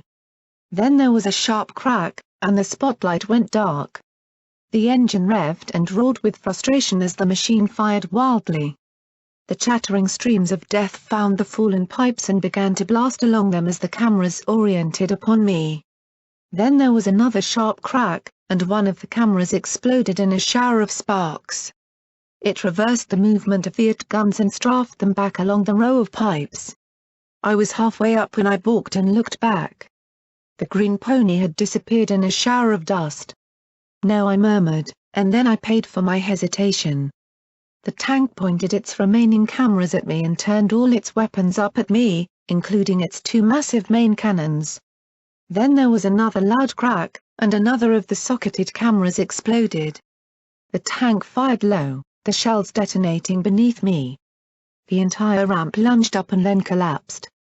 I popped out my fingers and grabbed the mesh to keep from falling. I was now climbing more than walking as I kicked and pulled my way up, looking back at Lemongrass. His left forehoof was a bloody mess, blood darkening his yellow mane and hiding his left eye as he kept his discipline and focus on the tank. Another burst raked him, and I clung to the grate. The tank growled, and when the dust cleared I saw the sniper rifle was lying to the side, bent and shredded. I looked and saw his green eye meeting mine. Then I saw him look up at one of the Unicorn's AM rifles, dangling by its strap from a twisted bit of steel catwalk. He smiled and then tossed a rock up with his free hoof. It knocked the AM rifle free, and it fell right into his outstretched hoof. The barrel thunked down against the pipes and he braced it, biting hard on the mouth grip and sighting down the scope. He and the tank fired as one, and 2 new flowers of fire bloomed. The base of the right cannon exploded out in a fan of fire and metal. The tank engine squealed as half its turret was peeled open and gushed flame. The massive mechanical monster peeled back through the wall, and I saw a few red bars wink out as it tore into the open. Slowly, finally, I reached where the pipes bridged the gap to the next factory over, then looked back. Nothing remained but a gold-broken harp charm flickering in the fire's fading glow. Given the havoc wreaked by the tank on the Seekers, it was no surprise we were able to get clear. Finally, we picked our way back down to ground level and started to go our separate ways. Candlewick would tell the burners what had happened and that the Harbingers weren't to be trusted. He'd also pass Lemongrass's final act along to the Half-Hearts. Something as epic as that needed to be remembered, and I'd buck any pony who said that Security had done it alone. Even if the tank would repair itself eventually, that was still an amazing shot. Dazzle would do the same for the Flash fillies. I'd go with Bluebell back to Bullfrog Springs. Even with the 2 healing potions, she still hadn't recovered from those shots. Still, there was a little hesitation. For a while, we'd fought together. Maybe not as friends, but at least as comrades. It was hard to let that go. I wanted to return to Chapel and be with Glory and the others again. Let them help me but I couldn't. I still felt that frantic panic scratching inside my skull like a radroach struggling to escape. The idea of stopping, of slowing down, still terrified me. Hope you come by the Flashes again. No dropping buildings on ponies, though. That's like, totally dust, Dazzle told me with crooked smile. She moved close, then murmured softly, don't get plowed. I won't, I promised, and then surprised her with a hug. Apparently, gangers weren't big on impulsive sentimentality. She patted my back awkwardly and then backed away and started southeast, trotting towards the Flash Industries building. Candlewick lit another cigar, gave me a salute with his hoof, and headed further into the tangle of industrial buildings to the southwest. I took one last look towards the smoke rising to the west, the thick black and grey column cutting through the clouds as it rose. I could still imagine that faint star metal scream and see twisted pony faces in the distant rising smoke. I might have survived, but the hoof had killed dozens more. In the end, dead was still dead, and I had done some of its work. I might not have been to blame, but I was still responsible. Come on. Let's go. Tain't far tar Yellow River, Bluebell said as she started off to the northeast. Yellow River? I asked, my ears perking. Yeah. Runs out of the highlands, she replied as she looked to the north and pointed with her hoof. We were right at the lip of the Hoofington Valley, and to the northeast the land became less grey and more green and brown. There were mists and watery patches here and there like melted glass. There were also more craters glowing dimly with radiation and more scattered little half-sunken remains of suburbs. Cutting through it was a ribbon of muddy yellow water flowing out of the east. The Mire. Trust me. Nasty place. Jeery nasty places around Hoofington. Who'da thunk it? I sighed as we trotted forward. And what particular flavor of nasty does this place have? Cannibals, she replied evenly. Ponies and zebra alike. Scum that looks at anything with four hooves as a meal trotting around. Hydras and hoppers and giant leeches too. Radiation and taint and worse the quickening. Of course. Something worse. Wouldn't be the wasteland without something worse. Quickening? Some sort of zebra curse or talisman or something. Went off during a battle a week before the bombs fell. Turned the ground to soup. There's no solid land in the bog, and you can be trotting along thinking you're on firm ground when suddenly you'll be sucked down and turned into a radigator snack. She rubbed her nose. Lot of meat and the like besides. We hunt the edges every now and then. I looked out to the east at the mountains and noticed something immediately. They weren't eroded like the ones to the west. There would be a flat-topped ridge, then a flat valley, then a flat-topped ridge, and then a valley, all very regular. As green as the Mire was, the highlands looked a lot more yellowed and bare. To the east of us was a large pre-war building of some kind. A 3-story horseshoe-shaped structure that looked like a hotel or something. It also looked intact and walled. And then there was the mountain. Funny, you'd think a pony would notice a great, big, black plug of stone. The rock seemed glossy and polished despite its rough edges and loomed up a mile separate from the ridges that formed Hoofington's eastern edge. Yet as much as it stood out, I had trouble focusing on any one part. My eyes weren't working too good anyway, though. The radroach was skittering around even more and I was seeing something moving in the corners of my vision. Shadows, but in the growing twilight, there really weren't many shadows to cast. What's that? I asked, pointing at the large building. It looks important. Don't rightly know. Some sort of hospital used by the MOP. Before the Fluttershy clinic was finished, she said with a dismissive snort. Lot of robots, and ponies what go and don't come back out. So we stay out. Perhaps a hospital where they were making diseases to infect zebras? A hospital Lickfoods might have picked over? I added it to the bazillion places I needed to visit before I died. Again. What about that? I asked, pointing at the huge black mountain behind the hospital. What about what? She blinked in confusion. I rolled my eyes and pointed at the sheer-sided crag again. She just shrugged. That there is Black Pony Mountain, she said. Not much else in this corner of the city. Y'all know about iron. Wait. I interrupted her. What about Black Pony Mountain? She looked at me blankly, and I pressed, a mountain like that it's got to have something going for it. A swampy, soupy bog had some kind of zebra curse on it. The hospital had the ominous never leave thing. There wasn't a prominent landmark in the whole damned city that didn't have some kind of scary, intimidating, or tragic backstory. It's big. It's black. It's a mountain. And so Mepany threw pony in the name. That's about it, she replied flatly, then scratched her head. A long time ago there used to be a big magic bear or something living in a cave there. I think so Mepany banished it, though. Or claimed to, I dunno. Some nasty critter lives somewhere around it, though. Best just to stay away. She gave a dismissive shrug, and I glanced back at it. As exceptional as it looked, I really couldn't see much else interesting about it. Just a great big black slug of rock. It's never just a rock with you, is it? P21 said behind me. Wait, P21? I whirled, starting to smile. How had he gotten here? Was he really over the Medex? Maybe the goddess had magicked. Nothing. I stared at the empty yellow grass behind me. Are you okay? Bluebell asked. I looked a moment longer, hoping that he'd pop out of thin air.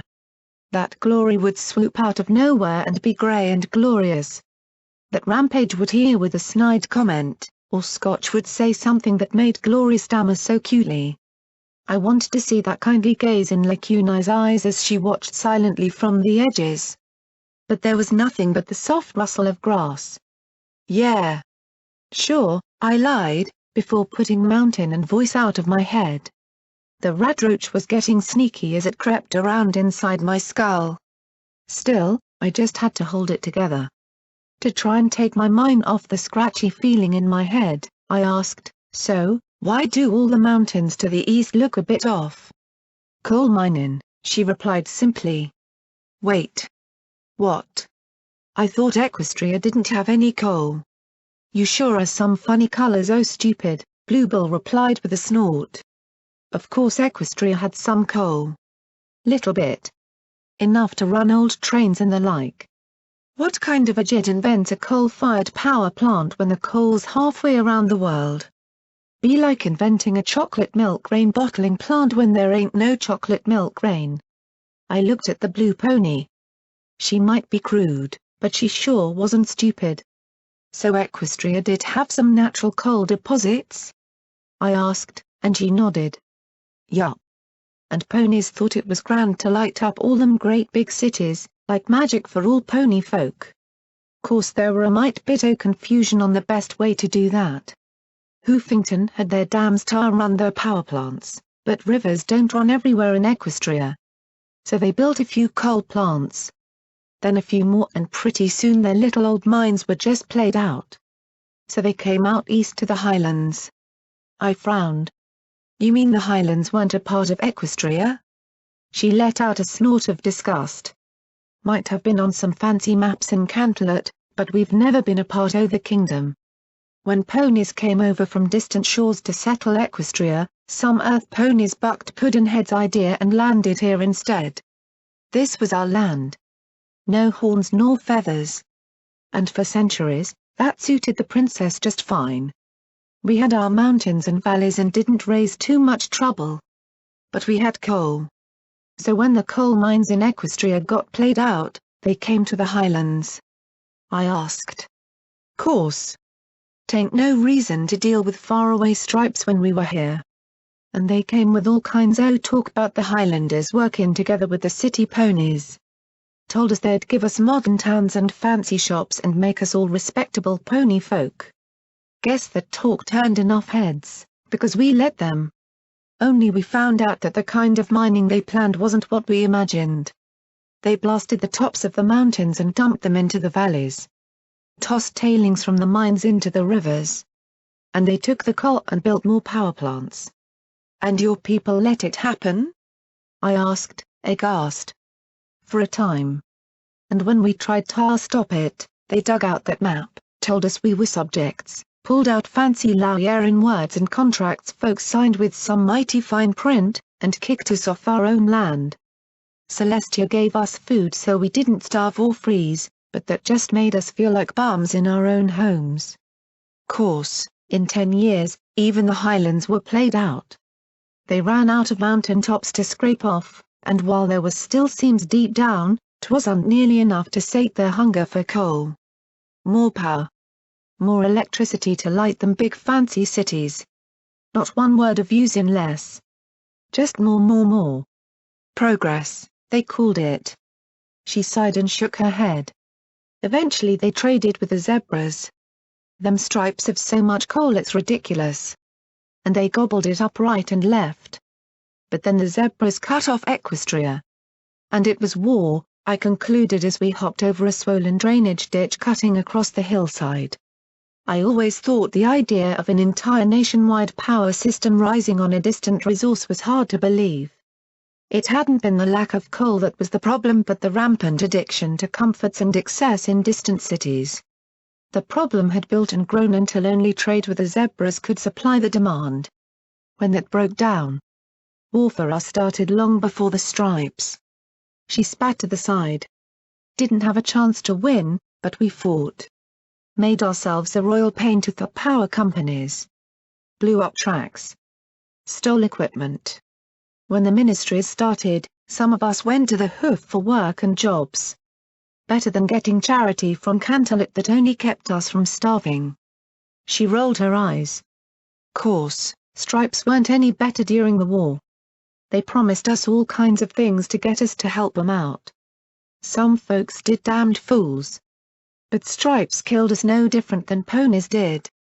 When the bombs fell, it was the best damned day ever for the Highlands. I didn't want to argue the cost. Really, I'd always thought of the war as being between the zebras and Equestria.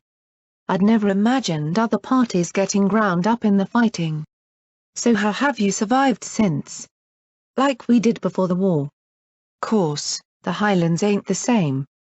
We got whole lakes of black water bunched up and choked valleys, and most of the rest up there is yellow with sulfur and lead.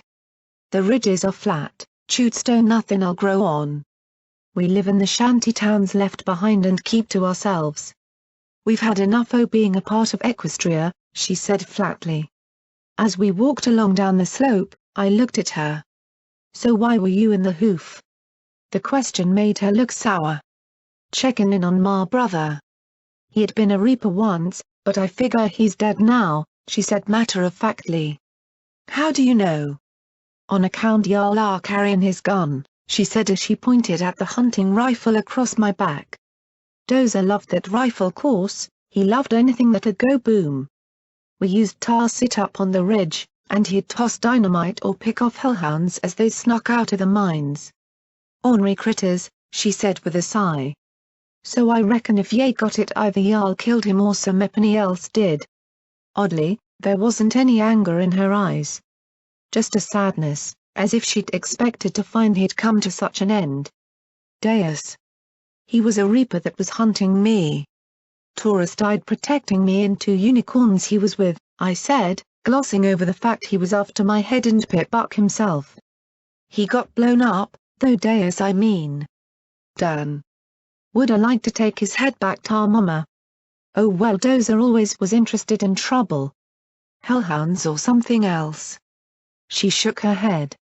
Dealing with a hoof is bad. Dealing with any pony other than kin is bad. You can trust kin. Can't trust nopany else. You can trust some ponies, I countered, and you don't always have to do things on your own. No? She arched her brow, looking surprised. Why are you out here all on your lonesome then? That brought me up short. You don't understand. My friends they needed a break. And I started to pace. I just couldn't. I can't stop and rest like that. I have to keep going. So ya ran to deal with it on your own. Ain't criticizing. It's what all us Highlanders want to do, Bluebell replied. But I want to add I wasn't exactly doing so good on my own. Ahead we were approaching a something. At first glance, I wondered if it was some sort of base but it didn't look quite right. There was a great rectangle of rusty, double-wall chain-link fence topped with razor wire around the perimeter. There were towers every 100 feet with automated turrets on the top. Thankfully, none of them seemed to be moving around. Inside the rectangle was a squat concrete block building beside the front gate. The other structures inside the fence were all identical rusty buildings that looked like giant metal drums lying on their sides, half buried in the ground. Each was surrounded by a second barbed wire fence. There were 8 rows of 25 or so each. Further north, I could see more of the rusty rectangle facilities. Most were obscured and sunken into the mire. Yellow River Detainment Camp, read the concrete slab outside front gate. But the thing that was most interesting to me was a battle going on that had absolutely nothing to do with me. On the west side of the camp were a half-dozen Enclave ponies in black power armor raking beams and disintegration bolts across the cover of a dozen zebras inside the fence on the east side of the camp. Bluebell just sat down, cocking her head. "Well, piss on my leg and tell me it's raining. First time I ever saw something like this. I've seen worse." "No Manticores this time," I said as I thought back to the battle outside the fire station.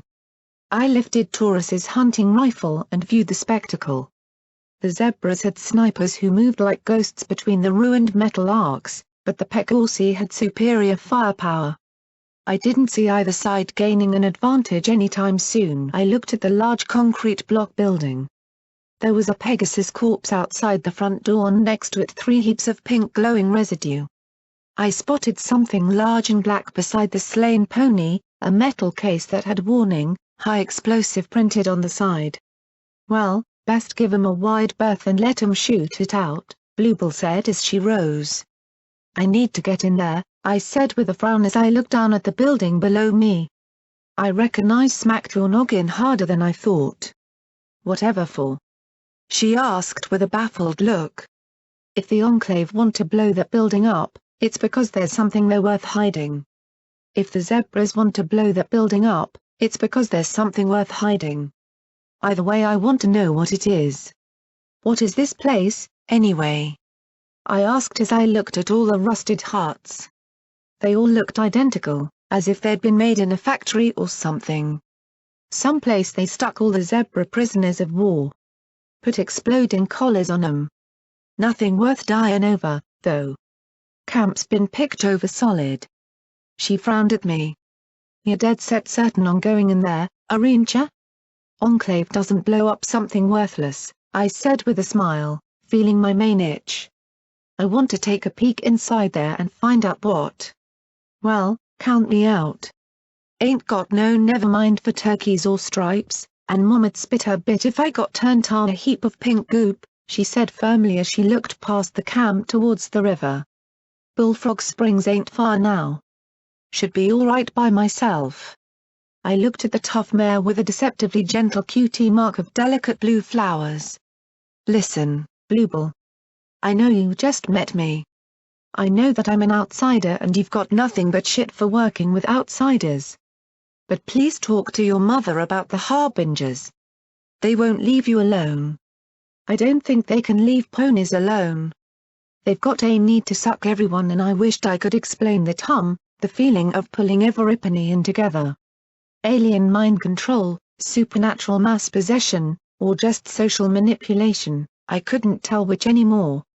There's nothing good in the core. Don't let your mother be tempted by what they offer her." She frowned, looking at me skeptically. But then I passed the hunting rifle to her, and her eyes widened in shock. "Yeah, you don't owe me Dozer's gun. Y'all had it fair, I reckon." "Maybe. But he was your family. You should have something of his. That gun was never really mine anyway." "I never even knew its name," I said as I looked down at the camp. "I was just carrying it a while till it could get home." I touched her. Maybe she'd convince her mother and maybe not, but hopefully I'd convinced her. If it gave her family some peace and comfort, how could I not give it up? She put the rifle on top of her saddlebags, along her body. "Well, after that, guess I might as well get my big blue butt in there." When I blinked in confusion, she just chuckled. "Between patching me up after getting shot and giving me Dozer's gun, I owe you enough to help you get out of there alive. You don't have to come with me. Honestly, I'm probably going to get shot by one side or the other. Maybe both, actually." Only a mare with a radroach scuttling around in her skull would smile when saying that. And I really, really didn't want her to die like lemongrass had. Nothing doing. I'm comin'. But I done did make up my mind, Blackjack. I slumped in defeat. Okay, but be careful. Don't get killed. And remember, you volunteered, I said, and she grinned like I'd made a joke. I didn't return it. I was sick to death of getting ponies killed. Getting to the camp was easier than I expected it to be. There wasn't much cover besides the grass, not even a drainage ditch to skulk along, so I'd expected to start catching zebra bullets and enclave incineration beams pretty quickly. However, we were able to trot all the way up to the rusty gate without either side taking a shot at us. I suppose the growing darkness and pouring rain had something to do with that, and the fact that they were both busy with each other. Someone had cut a hole in the gate's chain link, but I suspected that this was recent. Most of the rest of the fences were still intact despite all the rain, though everything metal was almost a uniform reddish color, and everything else except the hut by the entrance was mud-colored. Everything else except the bones. They lay everywhere. In heaps and piles and stacks around the half-drum buildings. There were curved ribs and knobby leg bones and chunky vertebrae, though very few skulls. Bones hung on the razor wire surrounding the buildings. Others looked like they'd been perforated by the turrets for trying to escape. So maybe the prisoners, had painted strange masks and skull-like glyphs on the doors and walls of the buildings with the sticky yellow dirt that lay everywhere. Strips of hide dangled from the razor wire. I felt an ache growing in my chest. Enervation was stronger than usual here. A bullet pinged off a metal rail nearby, not aimed at us, but there was no telling when one side or the other would stop shooting each other long enough to notice us and change that.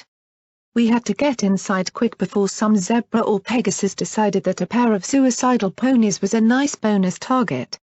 The explosive package had a strap that I bit and used to tug it onto my back. There was no way I was going to leave a big old bomb lying around for Somepony to use while I was inside. Suddenly, I was dancing back as both sides decided that that was foul play. Bluebell tried to open the double metal doors leading into the large concrete block structure.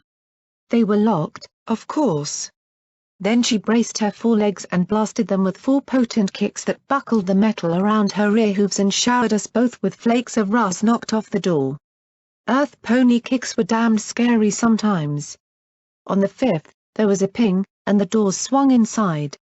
"Highlander lockpickin'," she said as she rolled back into the confines of the room.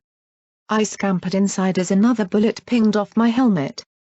Why was everything targeting my poor head today? Stop rattling up the radroach, people. The door banged shut behind us, and at once the speakers crackled and began playing strange, soothing music. The emergency lighting flickered to life, creating tiny pools of light between the regions of shadow.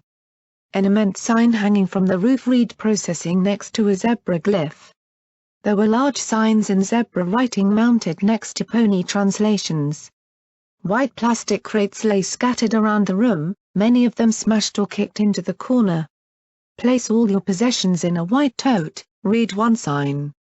"Proceed down the hall single file," read another. There was a large door, but it was heavily reinforced. It didn't even have a lock, instead having some sort of fancy card reader thing mounted on the wall next to it. No way we'd be picking that, even with Highlander lockpicking skills. We moved down the hall. It was only wide enough to go single file. I came to a pair of white doors.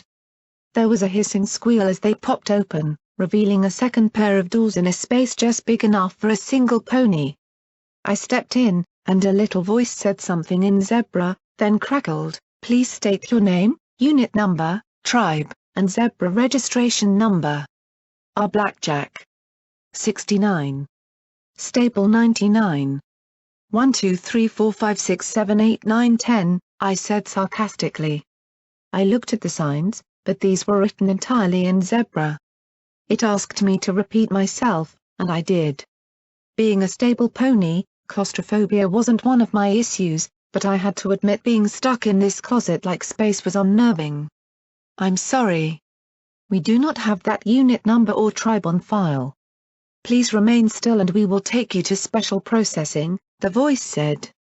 I didn't know if it was the bugs in my skull or a pink pony shouting a warning, but I ducked down as a metallic claw dropped from the ceiling and tried to put a collar around my neck. Please remain still, the calm synthetic voice said, then repeated it in zebra.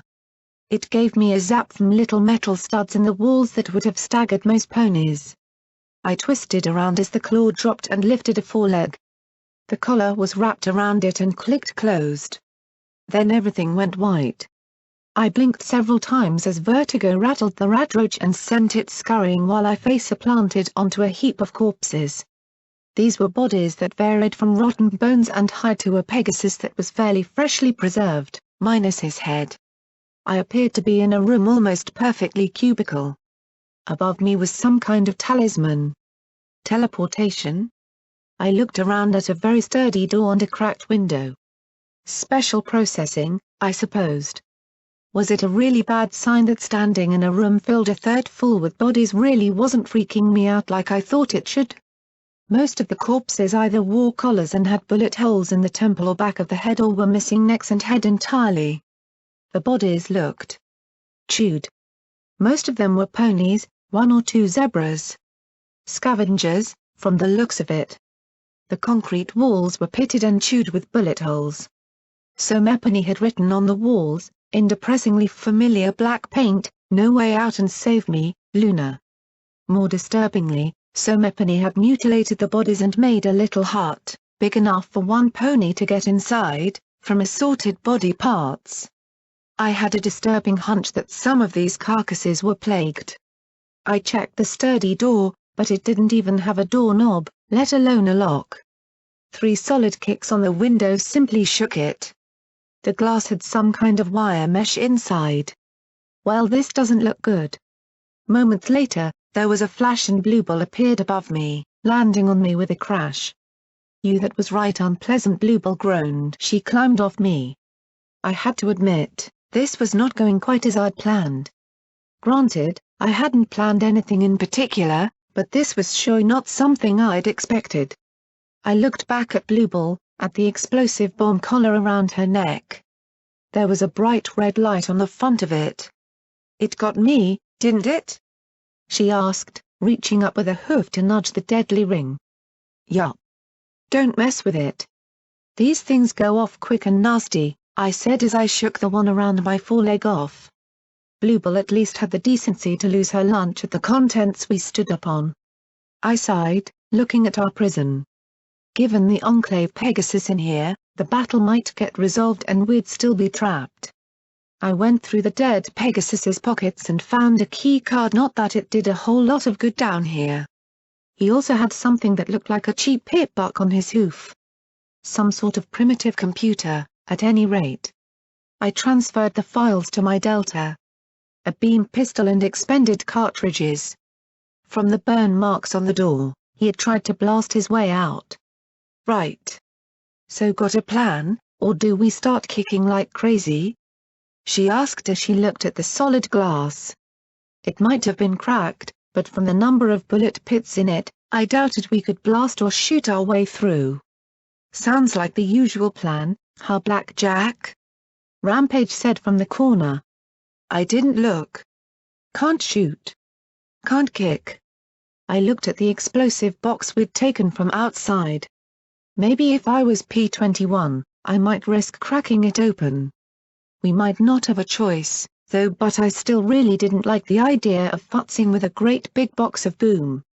I frowned and tossed the explosive collar in my hoof, then caught Bluebell's uneasy look as her eyes followed the rising and falling band of explosives. "Oh, don't worry.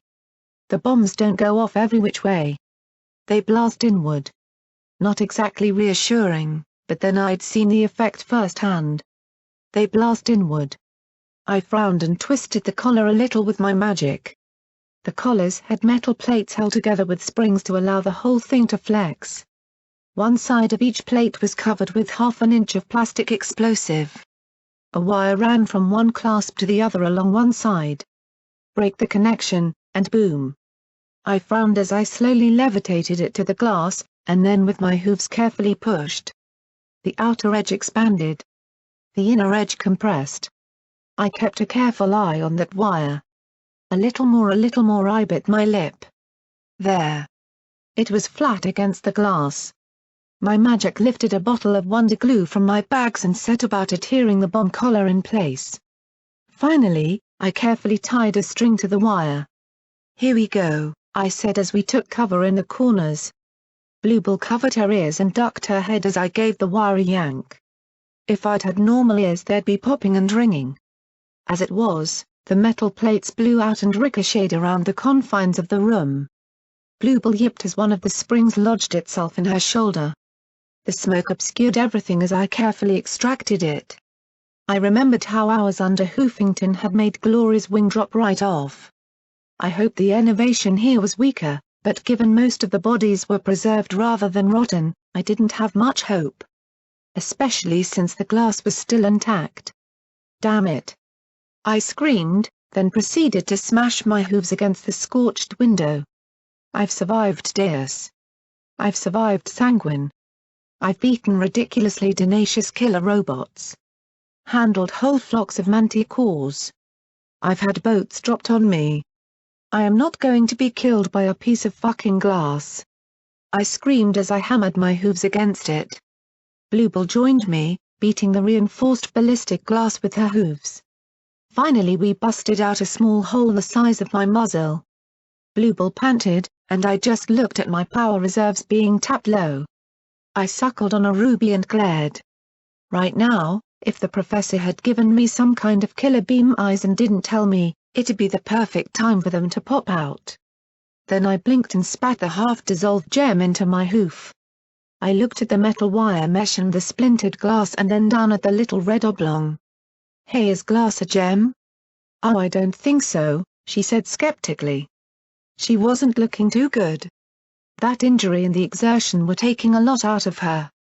I remembered the sporting goods store. We'd activated the emergency power when we came inside. As strong as the Enervation was, it was only going to get stronger unless I found that stupid ring and disabled it. I munched down on the remains of the ruby and a sapphire. "Let's find out." I stood on my hind legs and carefully moved my mouth to the hole. "Come on," I said as the glass cut my cheeks and ground on my teeth. I normally had to get my mouth closed a certain amount before it would activate. Or else it wouldn't work on glass and we were completely screwed. Suddenly, the glass slipped around my mouth and compressed. I got to the internal mesh and there was a momentary pause before that too softened and I was able to chew and swallow. There was some kind of plastic film inside the glass that didn't agree with my stomach at all. The glass itself was flavorless mush, but at least the wire mesh gave it a little carroty hint. Still, my systems were having a hard time of it. I tried spiting the next mouthful out, but the half-liquefied glass hardened on my lips and hung like glacials off my chin. It'd work, though. It'd just take time. To pass it, I played some of the audio files from the Pegasus's knockoff Pitbuck.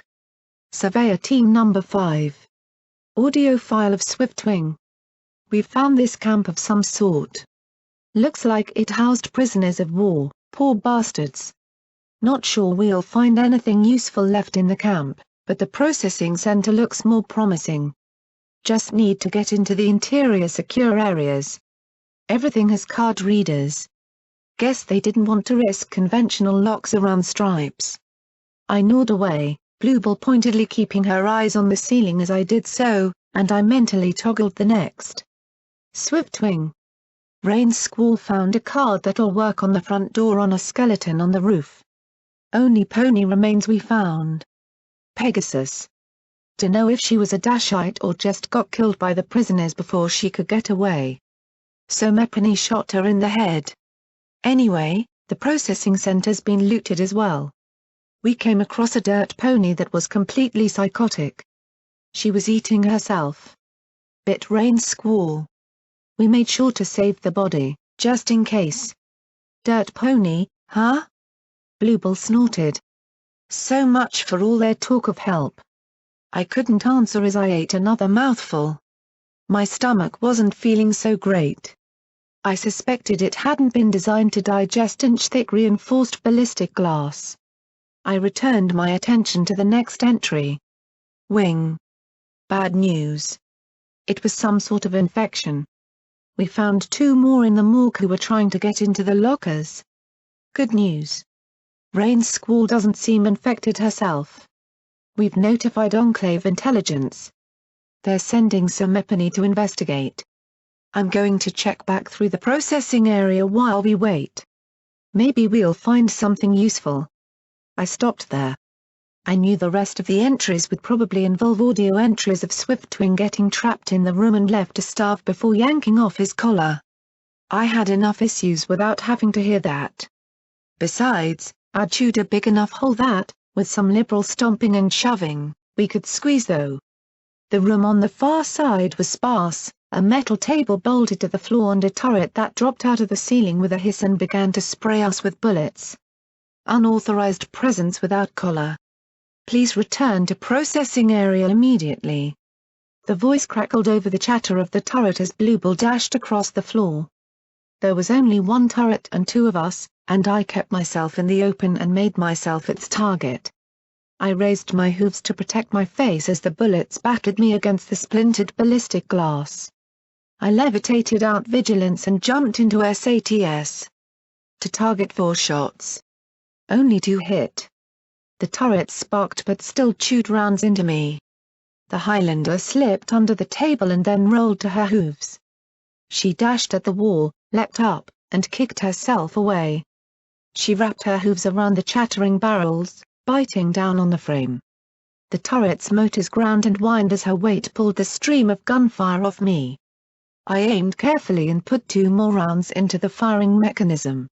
Finally it sparked and died. I groaned and flopped on my back. Bluebell approached with a frown. What? I asked. She didn't have any right to frown at me. She volunteered. Do y'all like getting shot up? She asked as she pointed at the holes that had penetrated my armor. I just stared at her as she pointed at the hole in the window. You coulda hopped through there again, or you coulda taken cover under that there table. Instead, you hung out here and just 8 rounds. I rose to my hooves. Look. I'm a cyber pony. Long as I'm not dead and have some gems, scrap metal, and food, I'll regenerate. I looked at the dings in my legs. Honestly, this isn't really that bad. I get hurt all the time. Me too, but I do my best to avoid it. She looked me in the eye. So do you like it or something? 'Cause I can't figure why any pony'd go through that. Did I? I did tend to get shot up a lot. And cut and smashed. I bit my lip as I felt some other very disturbing sensations crawling around beneath the ache in my body. Being injured should be a bad thing. Especially the kinds of injuries I dealt with. Instead, I felt odd. I felt myself going bright red as I sat and lifted my 4 hooves and held them an inch apart. Maybe just a tiny bit? I said with a sheepish grin. She groaned and shook her head. You're nuttier than barrel of acorns. She has no idea, does she? Scotch tape said in my ear, a flash of olive in the corner of my vision. No she doesn't, I murmured as I trotted to the door. And neither did I. The first floor of the processing center was well tossed, papers scattered under hoof. Lots of bodies too, signs of ponies who tried to use the structure as shelter. As we searched the desks for something useful, we came across a dozen corpses, some desiccated and others fresh. Many showed signs of having been cut or chewed. Spilled blood filled the dim space with its coppery tang. There were red bars, but I couldn't tell if they were above or below or hiding right out of sight. I'd been happy if they just stopped appearing and disappearing, though. My head felt like it was moving, like my brain had mutated into a pulsating bag of mush. The radroach had laid eggs inside my skull, and now the eggs were squirming. I could see flickers in the corners of my eyes, the vaguest shimmers of zebra stealth cloaks. Then I'd look directly at them and they'd be gone. Twice I flung as much garbage and debris as I could manage at where I'd seen the faint movement, only to discover it was empty. My behavior was drawing more and more concerned looks from Bluebell as we moved through the offices. I could hear my friends talking more and more, but their words became harder and harder to understand. I could hear fear and alarm in their voices. Shouts of distress and calls for help. I knew it was in my head, but what if it wasn't? What if Itlacuno had done some kind of magic to me? What if the Harbingers were attacking my friends? I'd been so sure, so arrogant and cocky and sure, that they'd come after me. There wasn't anything worthwhile in here. We made our way up to the second floor. Here there were a few larger offices and a conference room. We passed by a door marked emergency exit. Funny, where were those back in Hippocratic research? I heard more voices, but this time Bluebell's ears perked too. Hey! Do you hear that? I really didn't want to mention that I'd been hearing things for a while now. We found the source in the office next door, a still flickering terminal that had been hacked, but not logged out, and was playing recorded audio files. The speaker was a deep-voiced, mournful-sounding stallion. I looked around the office and spotted a slashed painting in the corner. A pale yellow Pegasus smirked out of the canvas. Yellow River Detainment Camp to Ministry of Peace. Camps B, C, and D are 140% over containment. Camp A is 160% over. I've got stripes sleeping on the floors here. We need more food and medicine or we're going to be looking at a major epidemic. I've got some stripes that have started eating each other. The only tribe that behaves itself are those creepy Stalkateri, and every other tribe is trying to murder them. We've got to get the population down before something explodes. There was a click, and the next one played automatically. Hey, Shifty. The Ministry of Peace is giving me 300 more units of healing potions and 2,000 pounds of basic food stock. Should turn a mighty profit, huh? Now that Goldenblood's gone, all those surprise inspections and little impromptu investigations are a thing of the past. Morale couldn't find their own asshole with a case of diarrhea these days. I got to get me more stripes in the camps. Heck, we'll put the striped bastards on the roofs if we got to. Oh. And I might have found my retirement, some stripe was accidentally shipped here. Rumor is she's got some kind of super talisman inside her. Experimental. If you can move it, I'll cut you in for an extra 3%. I glanced at the canvas. It really could use some more slashes and maybe being burned. Colonel Cupcake, one have no idea what you're talking about. Yes, there have been zebras sent to my camp rather to their family in Zebratown. I understand you're upset. We're merely examining things, and then we'll release them to their family. I'll have you know we've got a major outbreak of some kind of disease here at Yellow River. I've got stripes eating each other. I have to make sure there's no chance of infection.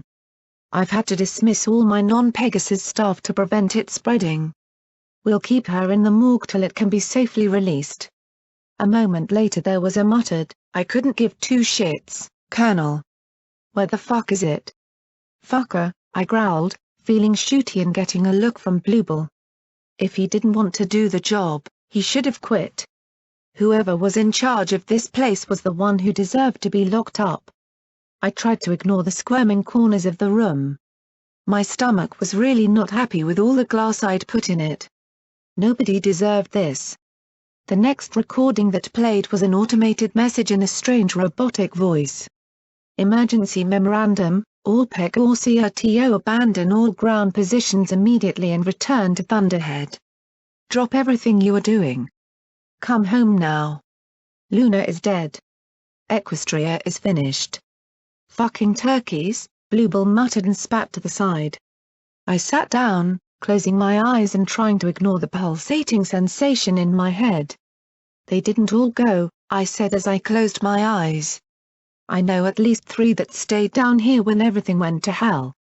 2 of them became ghouls, 1 died trying to help surface ponies. And Rainbow Dash wanted to help too. Maybe she lived. Maybe she died. I wondered if I'd ever know for sure. I used my magic to tap the keys and played the last recording. I looked over at the corner, seeing something move. I brought out vigilance, tapping it against my knee as I slumped against the wall.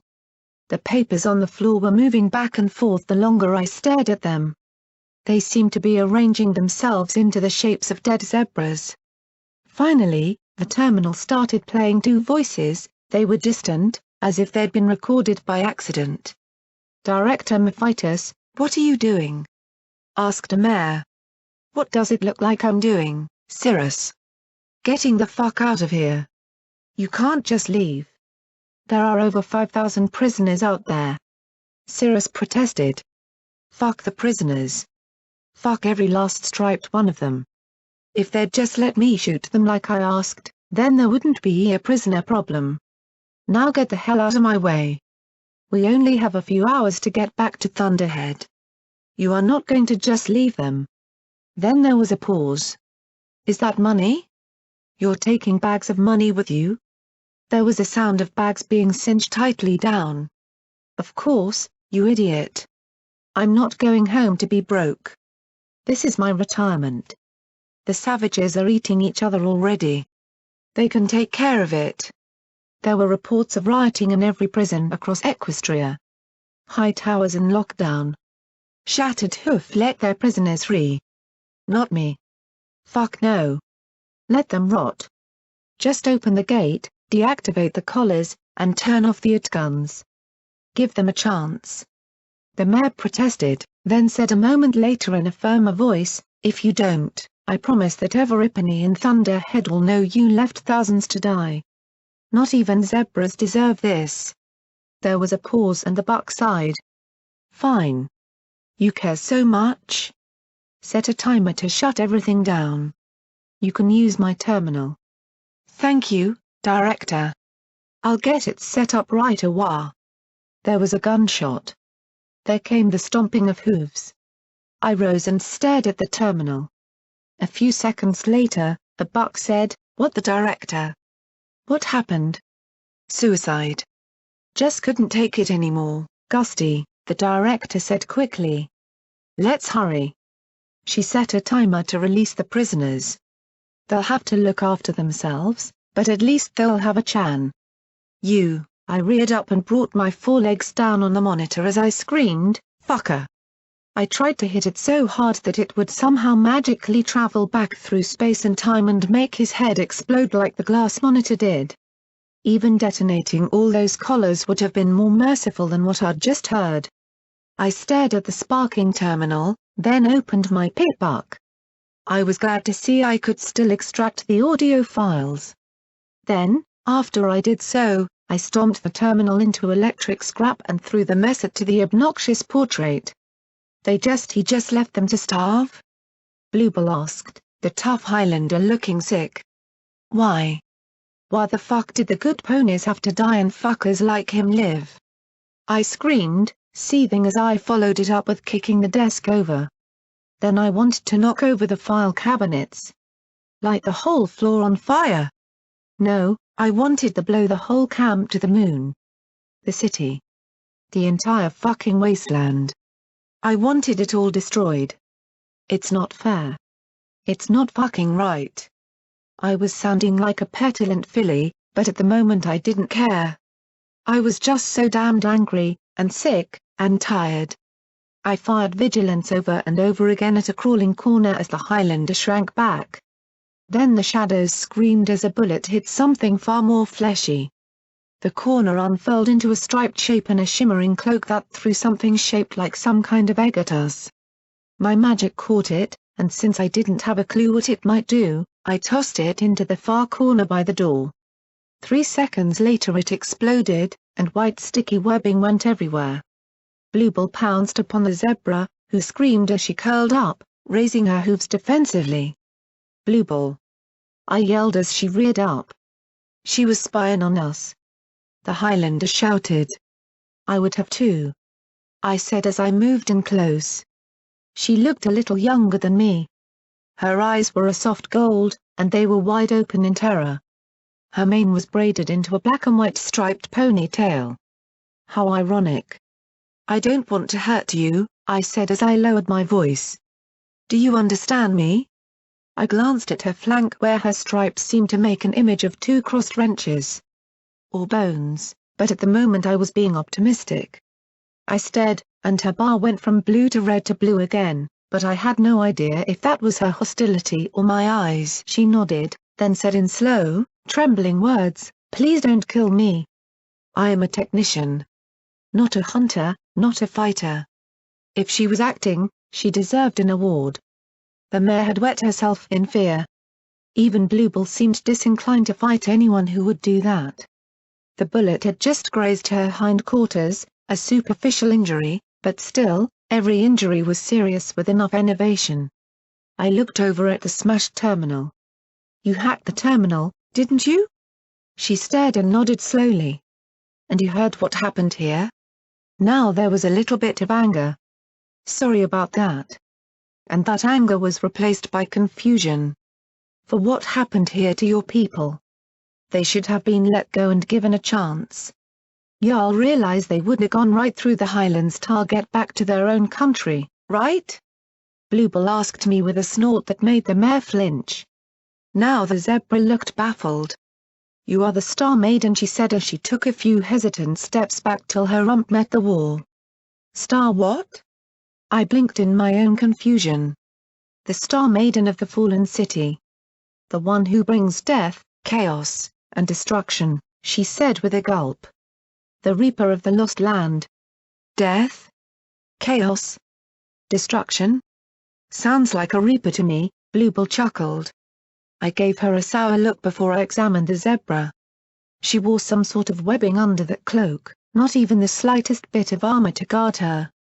The only weapon I saw was a dagger on her forehoof. She was definitely outgunned by both of us. I gave her one smile. "I don't mean to hurt anyone if I can help it. I'm Blackjack. What's your name?" She looked from me to Bluebell and back again. "Xenth," she said as she slowly moved onto her hooves. "Please kill me quickly." I looked at Bluebell, the scowling mare certainly looking so inclined. Then I looked back at Xanth in confusion. Why would I kill you?" For some reason, that set her on a fresh crying jag as she bowed her head. "Wait. Hold on. What's the matter?" She sniffed and frowned, rubbing her eyes with a hoof before she frowned at me. "Please do not toy with me. Whatever curse you are to bestow, please do so quickly," she said as she rubbed the tears from her eyes. I do no fear your worst, Star Maiden." Her face might have looked momentarily fear save for her eyes, but her shaking knees definitely betrayed her. I just stared at her for a long moment and then sighed, slowly shaking my head. "I don't have time for this," I said as I turned and started for the door. "What?" the zebra asked in confusion. "What kind of curse is this?" "I got better things to do kind," I replied as I stepped out into the hallway.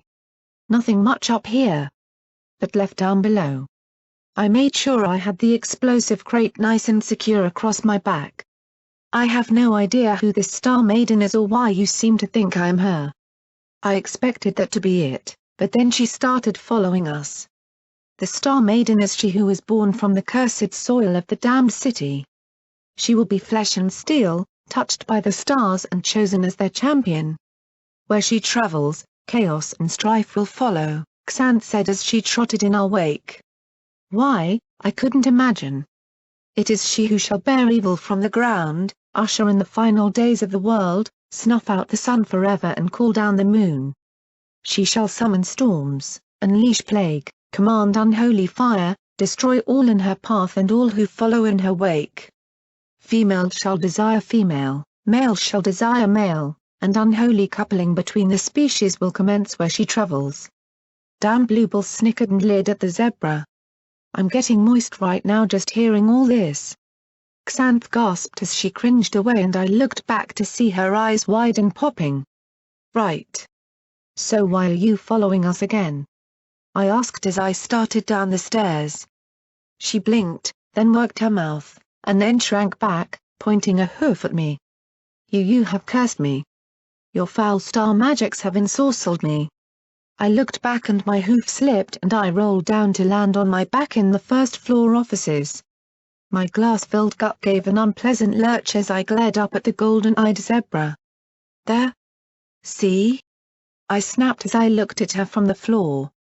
Would the dreaded Star Maiden fall on her ass? It saved me from getting my skull crushed. The zebra came out of the shadows like a ghost with a wild kick plunging down at my face. Lying on my back, I was able to get my hooves up in time to block it. No. Do not fight her. We are all doomed. She has cursed us all. Xanth wailed from the stairs, then started jabbering in zebra.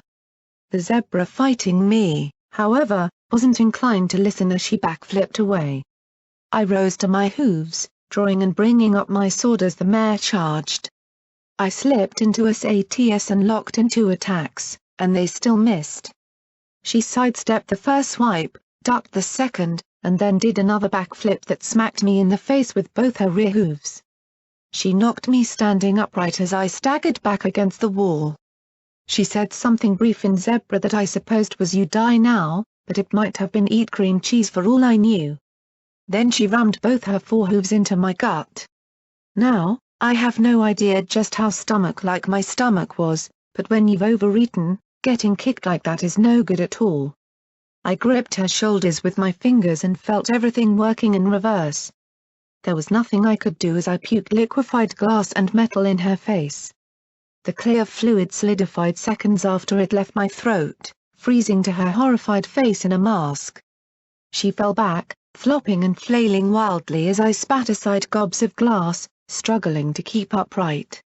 That blow had done some major damage to my internals, and every bit of watery glass was brought up. Xanth stared at me, her eyes even wider if it were possible. Even Bluebell was starting to look more uneasy about this. Beatdowns with metal hooves were one thing, but clearly vomiting liquid glass was a whole realm of fucked upness that only cyber ponies could obtain. I wanted to try and break the dying zebra's mouth and nose free, but at the moment I was dealing with some internal damage. When I could finally move, the zebra's body had gone limp. I sighed and tried to pull off her stealth cloak, but to my amazement, it dissolved in my hooves. The blue gemstone clasp immediately cracked and went dark. No fair sabotaging the loot. I gave the nervous zebra a glare, and she gulped. Mist cloaks are woven of shadow spider silk and disappear like morning dew in summer if taken from their owner, she said as she hugged her own to her form. I wondered why she didn't just go invisible and leave. Really, I wasn't inclined to stop her. I searched the dead zebra, found some sort of dried good, and peeked inside. Something milky purple and healing potion looking. Here. Both of you drink this before the Enervation makes those injuries worse, I said as I passed the gourd to them. You wish me whole and healthy to suffer evermore, do you not, maiden?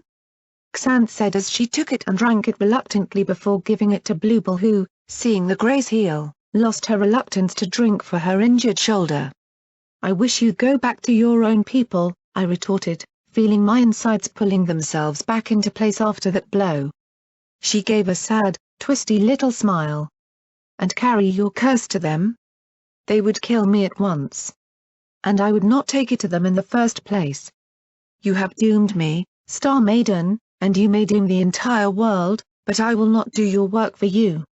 I'm about to doom you with a buck upside your head, I said as I looked around. The terminal recordings had talked about a morgue. That would be the next place I would check before getting the heck out of here. What are you zebras doing here in the first place? I asked as I fired a round into a corner where I'd thought something had moved. I can't tell you that. You're the maiden. She gasped, and I groaned as we moved through the ground floor processing offices looking for a door or stairs down. The champion of the stars. The bringer of all things evil. With your left hoof you will bring down the fires of the sun, and with your right you will call down the moon. Xanth said all in a rush, gasping for a breath at the end. Then she looked at me and continued, even if you will destroy the world, you can still be stopped. The last maiden was. 3 times. The last maiden? I asked with a smirk over my shoulder. Who was that? Doesn't sound like she was very good at her job. No. It was your Princess Luna, Xanth replied.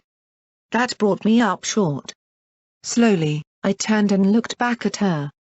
I must have been giving her quite the shooty look, or maybe it was the Maiden of the Stars look for her. Excuse me?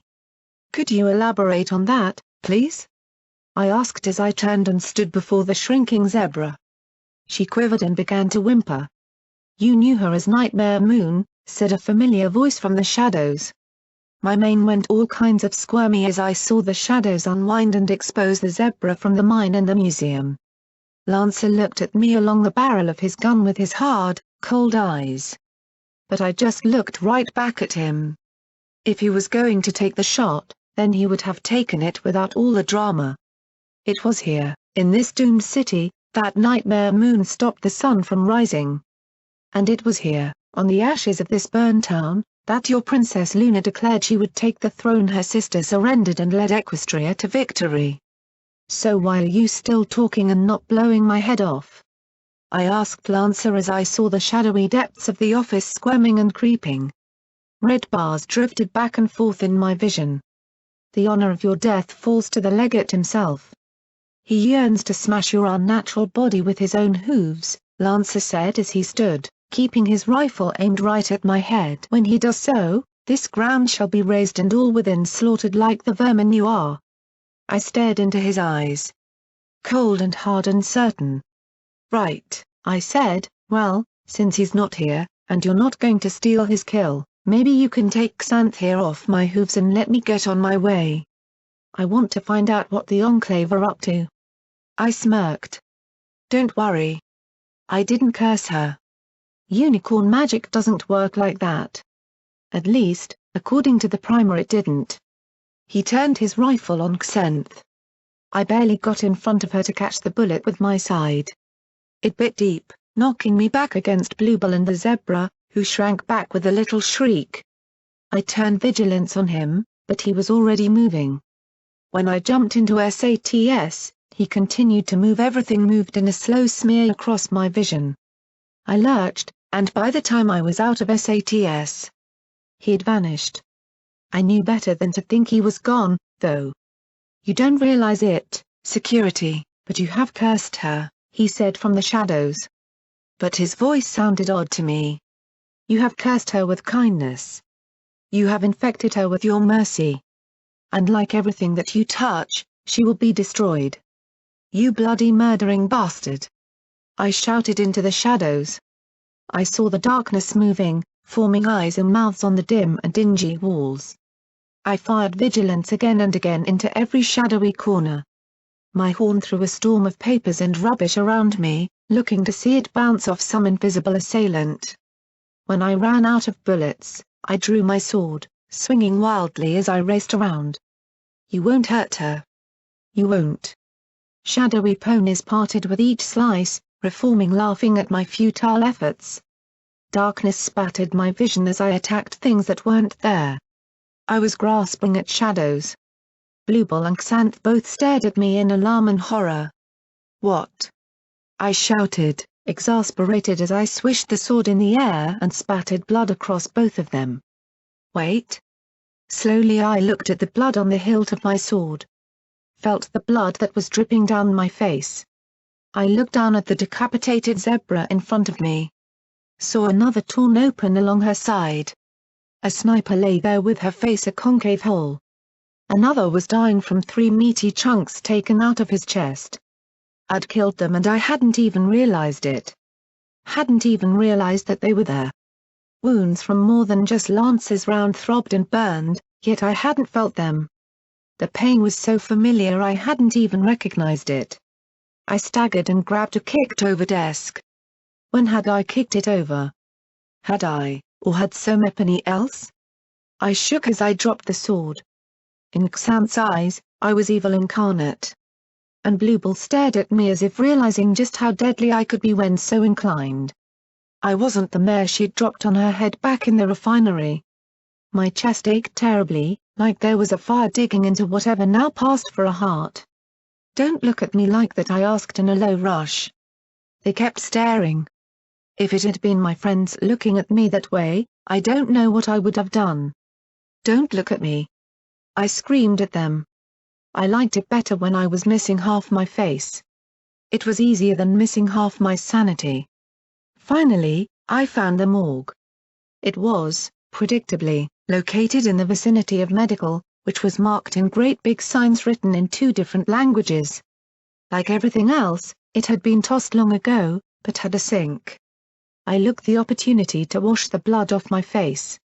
It didn't seem to come off though, no matter how much I scrubbed. Then I noticed the mirror. There was a nick below my horn that kept bleeding. It was taking its sweet time healing, but with all the enervation in the room. "So, why are you here?" I asked Xanth as I dabbed at the wound with a roll of dirty gauze. I'd probably make Laurie scream in frustration if she saw me, but the blood was getting annoying. She stared at her hooves and said the name. "I just took a bullet for you." "Tell me." I snapped. She jumped and lay flat on the ground. There was a mighty warrior during the war who could not be felled. A magical artifact preserved her on the battlefield. Somehow she was laid low in a battle in the Badlands outside the city. Her body was brought here. We learned from a Goa who had been alive back then that the talisman had never been removed from the body. So we came here to get it for Legate Vitiosus. "Shifty?" I asked, and she looked nervously confused. Was that the Ghoul's name? The nervous confusion became nervous sadness as she nodded. "I believe so." "He bemoaned many opportunities missed," she said as she swallowed hard and looked around. "We arrived but found those Pegorsi here. We did not know why, only that they had explosives. We could not risk the artifact getting destroyed." "Right. Because talking things out and working out an agreement suiting both sides is a stupid idea." I sighed and stepped away from the sink, a few rads hotter, and looked at the door to the morgue. "So if this magic thingy was so powerful, how'd this warrior o' yours get killed?" Bluebell asked. "No zebra knows," Xanth replied quietly as she looked around the medical room at the smashed cabinets and slashed Ministry of Peace pictures. Hunks of meat, preserved by Enervation, were scattered everywhere, lying dry and dark on the gurneys and floor. Bloody banessaws and scalpels showed the butchery that had taken place here. No bullet could slay her. She would fall, and then rise again. "Sounds like Somepony I know," Bluebell said as she looked over at me. "Seriously? He just shot you and you treated it like it was nothing. Regeneration talisman, synthetic organs, and artificial legs." I muttered as I sucked on my last ruby. When had gems become comfort food? He'd have to shoot me more than just once to kill me. "He might get me with a headshot, though," I said as I put my helmet back on. "He said this legate wanted to kill me, sure, but I wasn't going to count on him not taking the honor himself." I couldn't trust my EFS anymore. There could have been 2 red bars or 20 in the morgue. They kept shifting around on me. Bluebell had taken the opportunity to grab a battered hoofball helmet left in the special processing area. Lance's promise to spare me didn't extend to any pony with me. I looked at the collar around her throat and then at Xanth. I wasn't exactly sure where she fell on the smart pony scale. "Can you do something about her collar?" I asked, trying to ignore the noises that didn't fit. I kept hearing what I imagined to be a dozen exploding collars going off at once. I think bomb collars were my #1 most hated device in the hoof. "What?" Bluebell said as she pointed at Xanth. "I'm not going to let a filthy stripe touch it. Find me some pony who can do the job. I don't need no help from her." Xanth shrank back. "I will not. You may have cursed me, but I owe nothing to Ponikind." In a flash, I whirled on both of them. "You!" I snapped at Bluebell, grabbing her shoulders. She suddenly looked like she expected to get a faceful of liquid glass. "The only pony here who isn't disintegrating folks is me. Do you want me to try and get that collar off you? Do you?" She quickly shook her head, and I rounded on Xanth. She gave a neep and curled up in horror. "And you? Didn't you just tell me that you can't go home now that you're cursed? That means you are stuck here. That means that you should put whatever skills you have to use helping ponies and generating goodwill. Because your alternative is to join the Harbingers, and they really piss me off." She backed up and started shaking terribly. She'd just been cursed by the most evilest thing her people knew me and cut off from said people on pain of death, and here I was shouting at her. I closed my eyes and tried to ignore the distant screaming of my friends. They weren't here. It was just me being crazy. Don't take it out on her. Look. This sucks for both of you. Neither of you asked to be put in this mess, and that's all that happens around me. I can run into a total stranger and completely fuck their life up just by standing there. But I can't do this all on my own anymore. If you two can help each other, please help. I sighed. That was all I could hope for. Then I peeked and saw Bluebell grudgingly tilt her head to let the zebra examine it. "Just don't blow my damned head off," the blue mare said as she clenched her eyes closed. Xanth examined the collar as I checked the door. Locked, but I had a card. Carefully I opened it and peeked down the short hallway on the other side.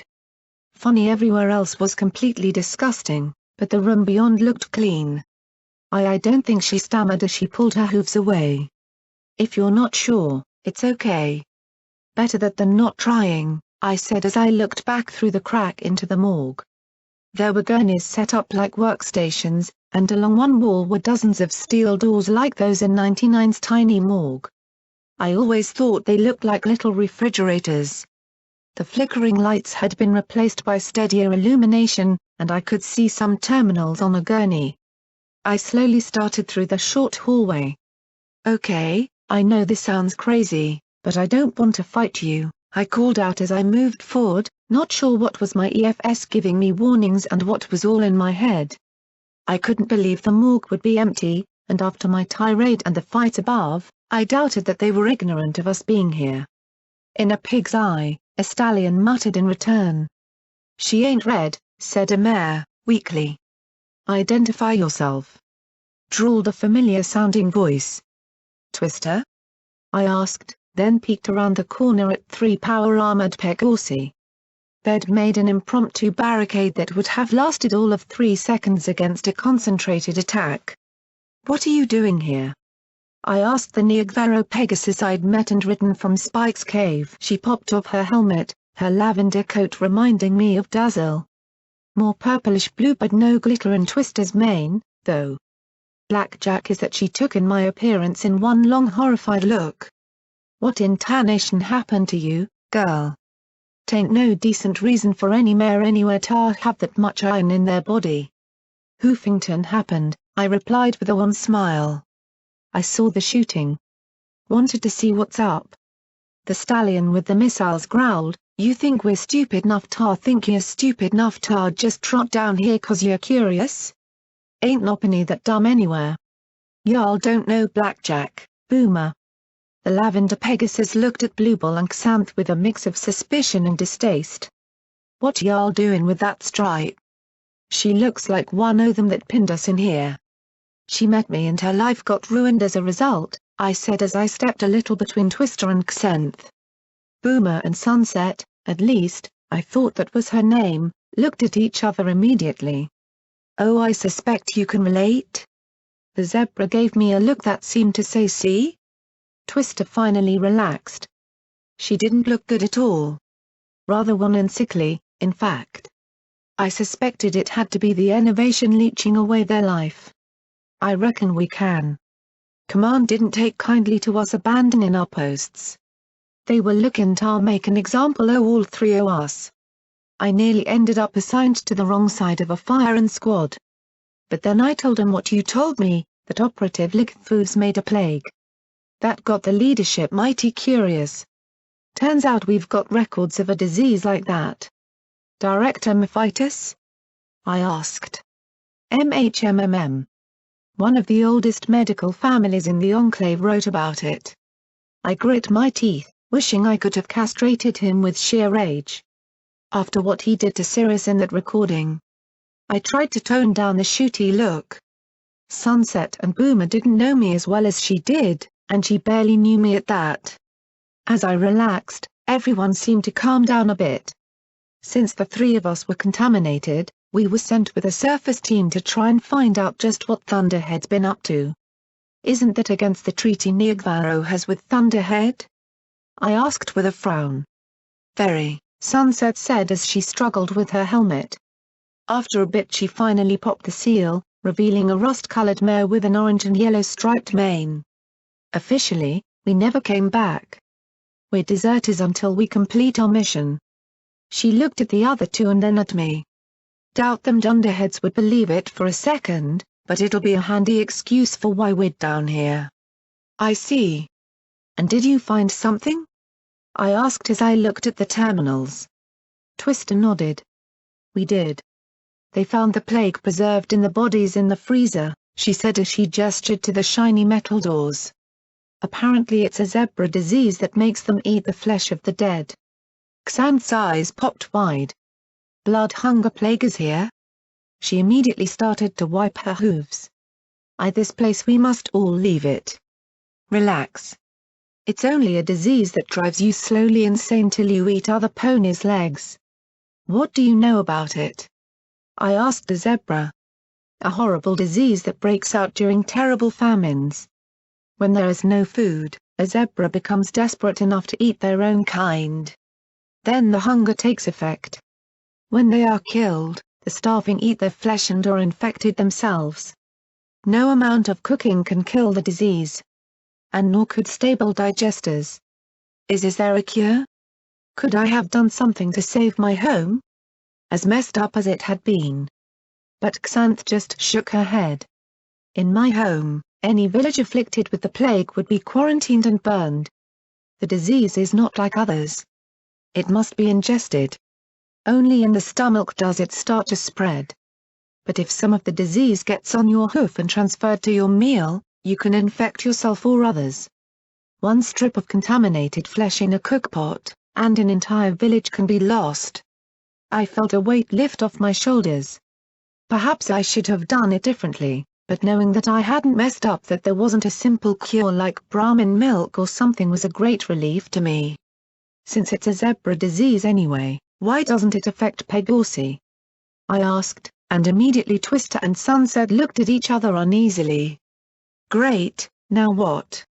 Sunset frowned. Pegorsi are ponies the most different from zebra. The disease has a harder time getting established in us. But she trotted over to one of the metal doors in the wall. I joined her as she carefully opened the door with her hoof. There was a long metal table. Carefully, the rust-colored mare tugged the table out. There were 4 dead Pegorsi on it. All of them had the chewed appearance of a raider making a meal of their limbs. These are all Niagvaro ponies who've gone missing in the last 2 weeks.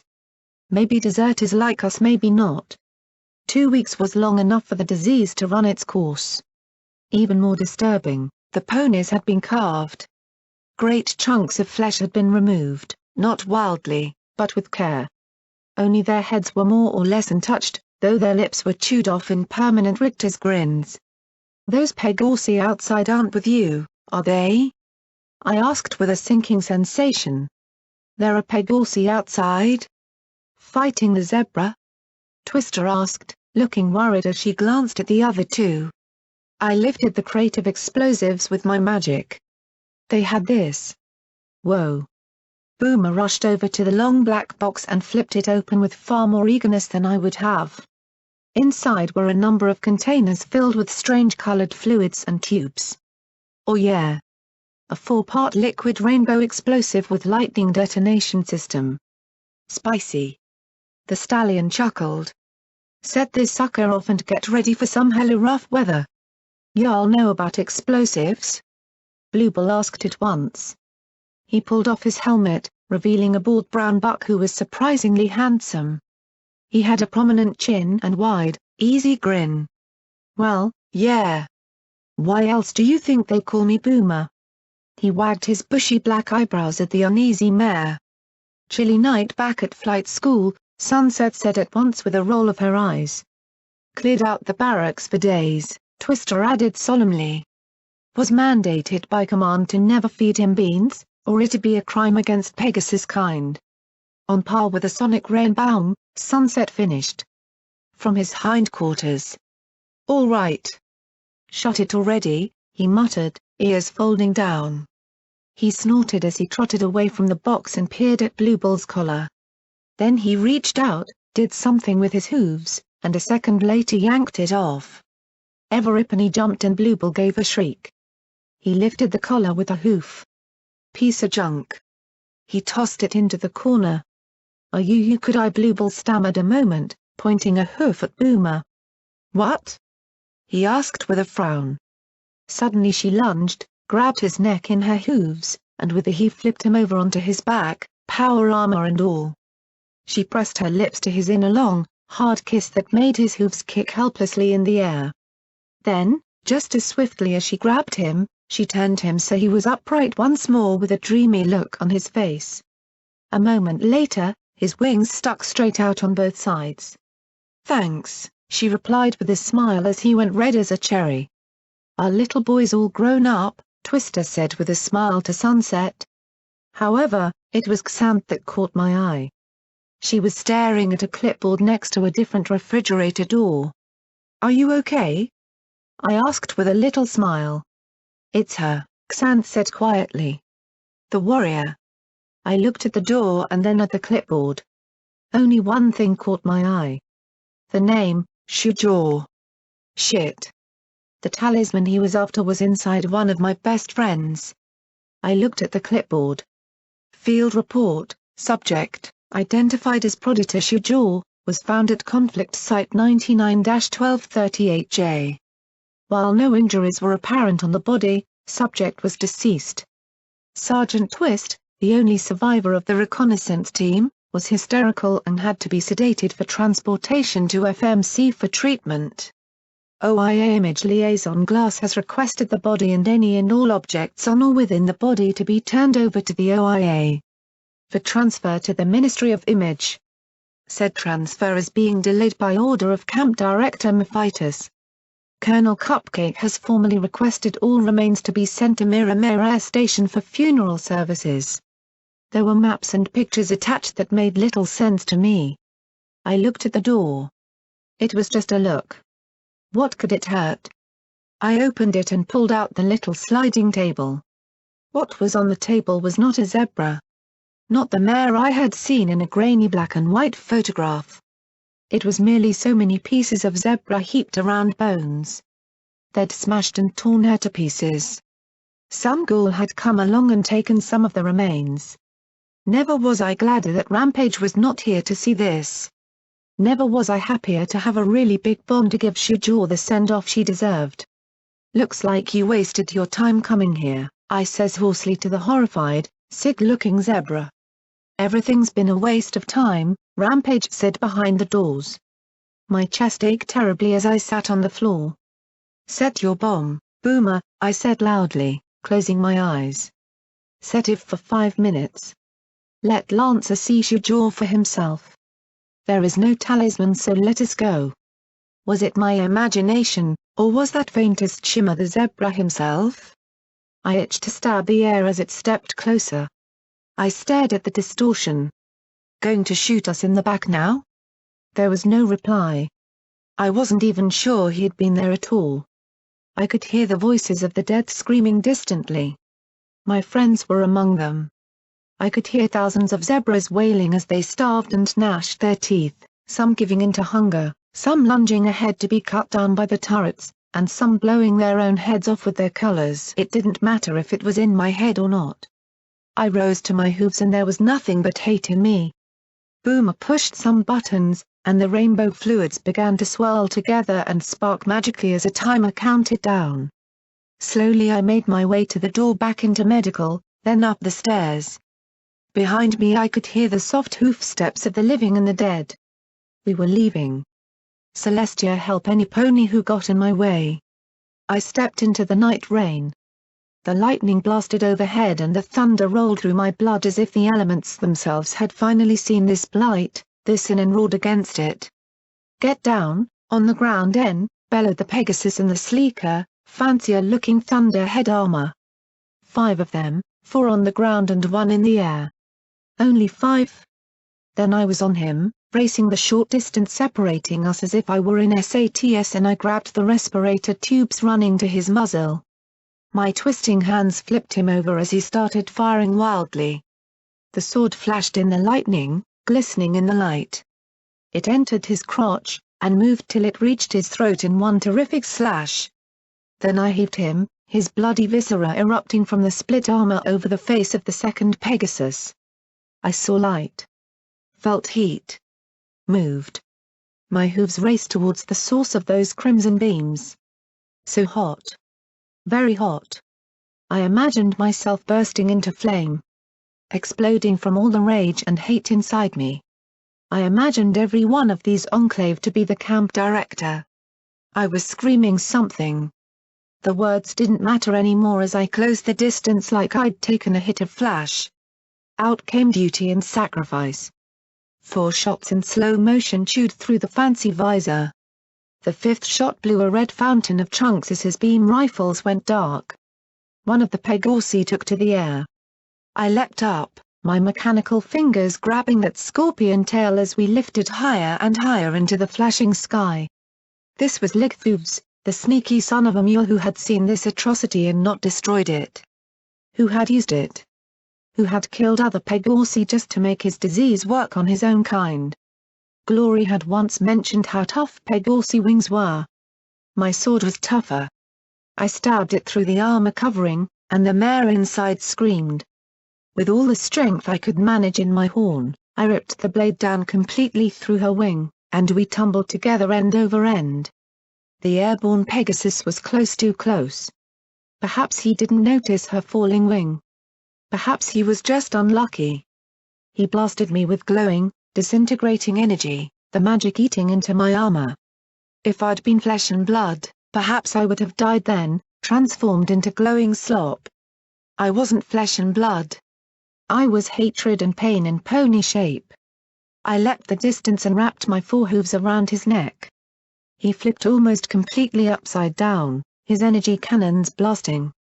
This close, I could almost imagine I could see his eye through his visor. I had no idea how far up we were. I could hear shouting, but then, I could hear screaming too. Could hear thunder. Could hear everything except my own heart. Within, I was silent. My fingers gripped his helmet as he shook and shot wildly. My other hoof beat at his face again and again with all the force I could muster.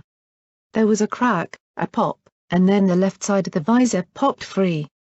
I stared into a wide green eye, saw 2 pinpricks of red reflected in it. My horn managed 3 magical bullets before it burned out. The Pegasus's wings went limp, and we tumbled down into the rain and darkness. The bones broke my fall, snapping and scattering as they parted beneath me to deposit me on the muddy ground. I should have stayed down. I should have. I wasn't done yet. I ignored the flashing lights, the warnings that I was crippled and needed to stay down. I pulled myself to my hooves, walked towards a one-winged Pegasus that was trying to turn me to ash even as I approached.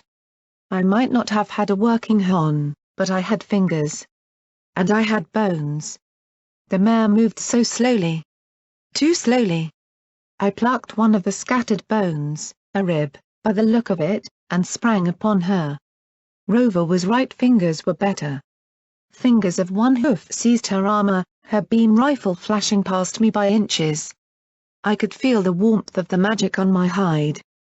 Fingers of my other hoof drove the broken end of the rib through the hole of the severed wing. It didn't kill her. That was okay. I had another. And another. And another. When she stopped firing, I rose and looked at the others through the rain. The last Pegasus had gotten clear of the corpse I'd thrown in her face. She saw me running at her. Took to the air, flying for her life.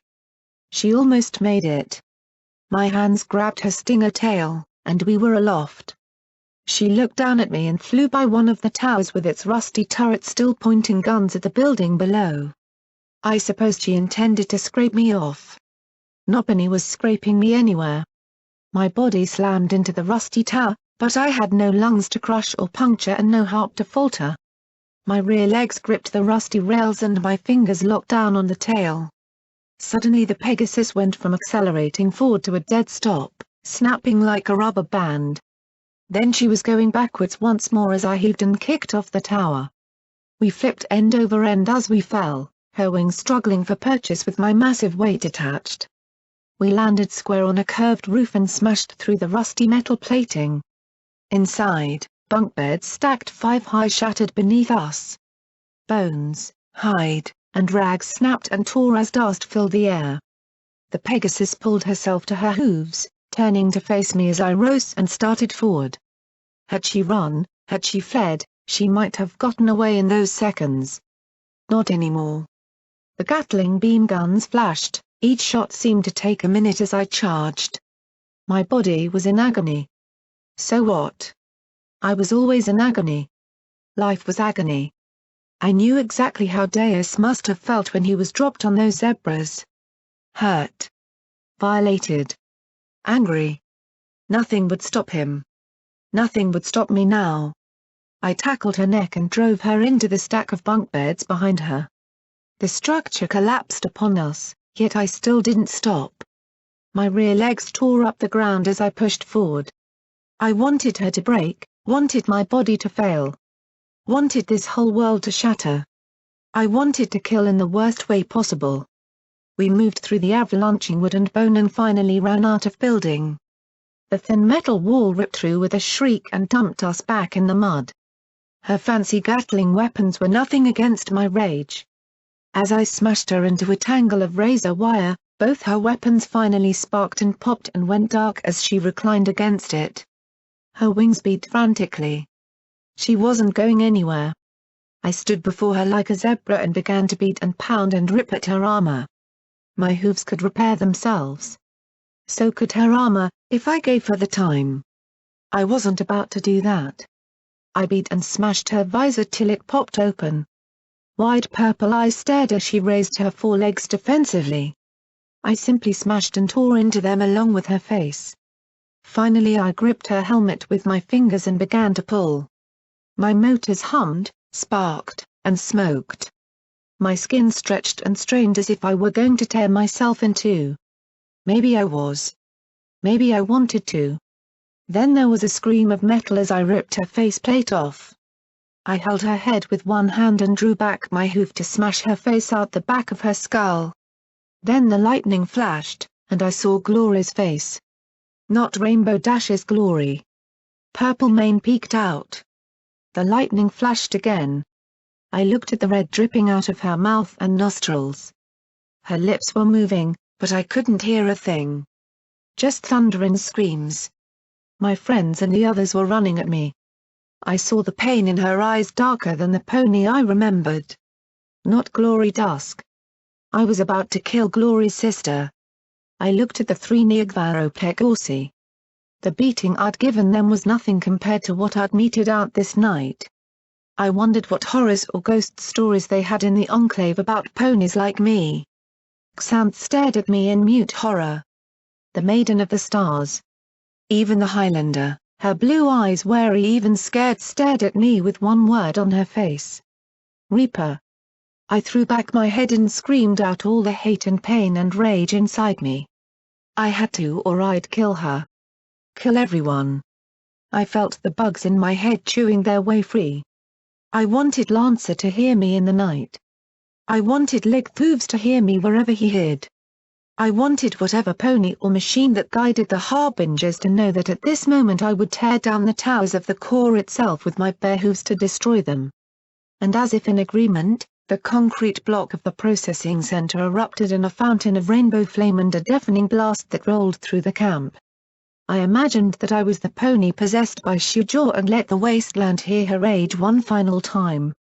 Then the moment passed, and like that burning ball of rainbow fire, my fury was spent. Literally. My eyes darkened and my limbs stilled. I became as inert as the bones around me. Primary power systems exhausted. Emergency power supplies engaged. All I could do was feel. Feel my burnt hide. Feel the cold water pour down. feel dusk tremble beneath me. A hoof touched my shoulder. I tried to speak, but my jaws couldn't move. Then I felt a gem pressed into my mouth, a minty emerald. There was a faint hum, then my eyes flickered to life. I looked at the unconscious dusk beneath me. At Bluebell beside me. "Thanks," I said. No rasp. No fatigue. Even blasted, battered, and beaten, my body just needed recharging. Carefully I stepped away, shook out several gems, and ate them, followed by cans of cram. I kept my eyes down. "Help her," was all I said, and the 3 Pegorsi helped the battered dusk. No one came to help me. Could I blame them? Thousands of zebras watched me. They may have been ghosts and bones and shadows, but I could see them staring. I looked at the wary Bluebell. "You'll talk to your mother?" I asked calmly, barely audible over the rain. She nodded. I suspected she'd do everything she could to keep the Highlanders from helping the Harbingers track me down. I nodded and sheathed the sword. My armor and bags were half burned through, but right now all I needed to do was be able to keep walking. I walked to Xanth and looked at her. She curled up, shaking in the mud. She'd said I'd cursed her. I hadn't meant to. I hadn't meant to ruin her life simply by saving her life. But now I had to take care of her. I was responsible. "Get Dusk back to the Rainbow-Skyport," I said low and evenly to the Enclave trio. "If you can't, get her to the Collegiate. Tell Treege to help her. Take Xanth with you." My eyes moved to the terrified zebra. "Xanth.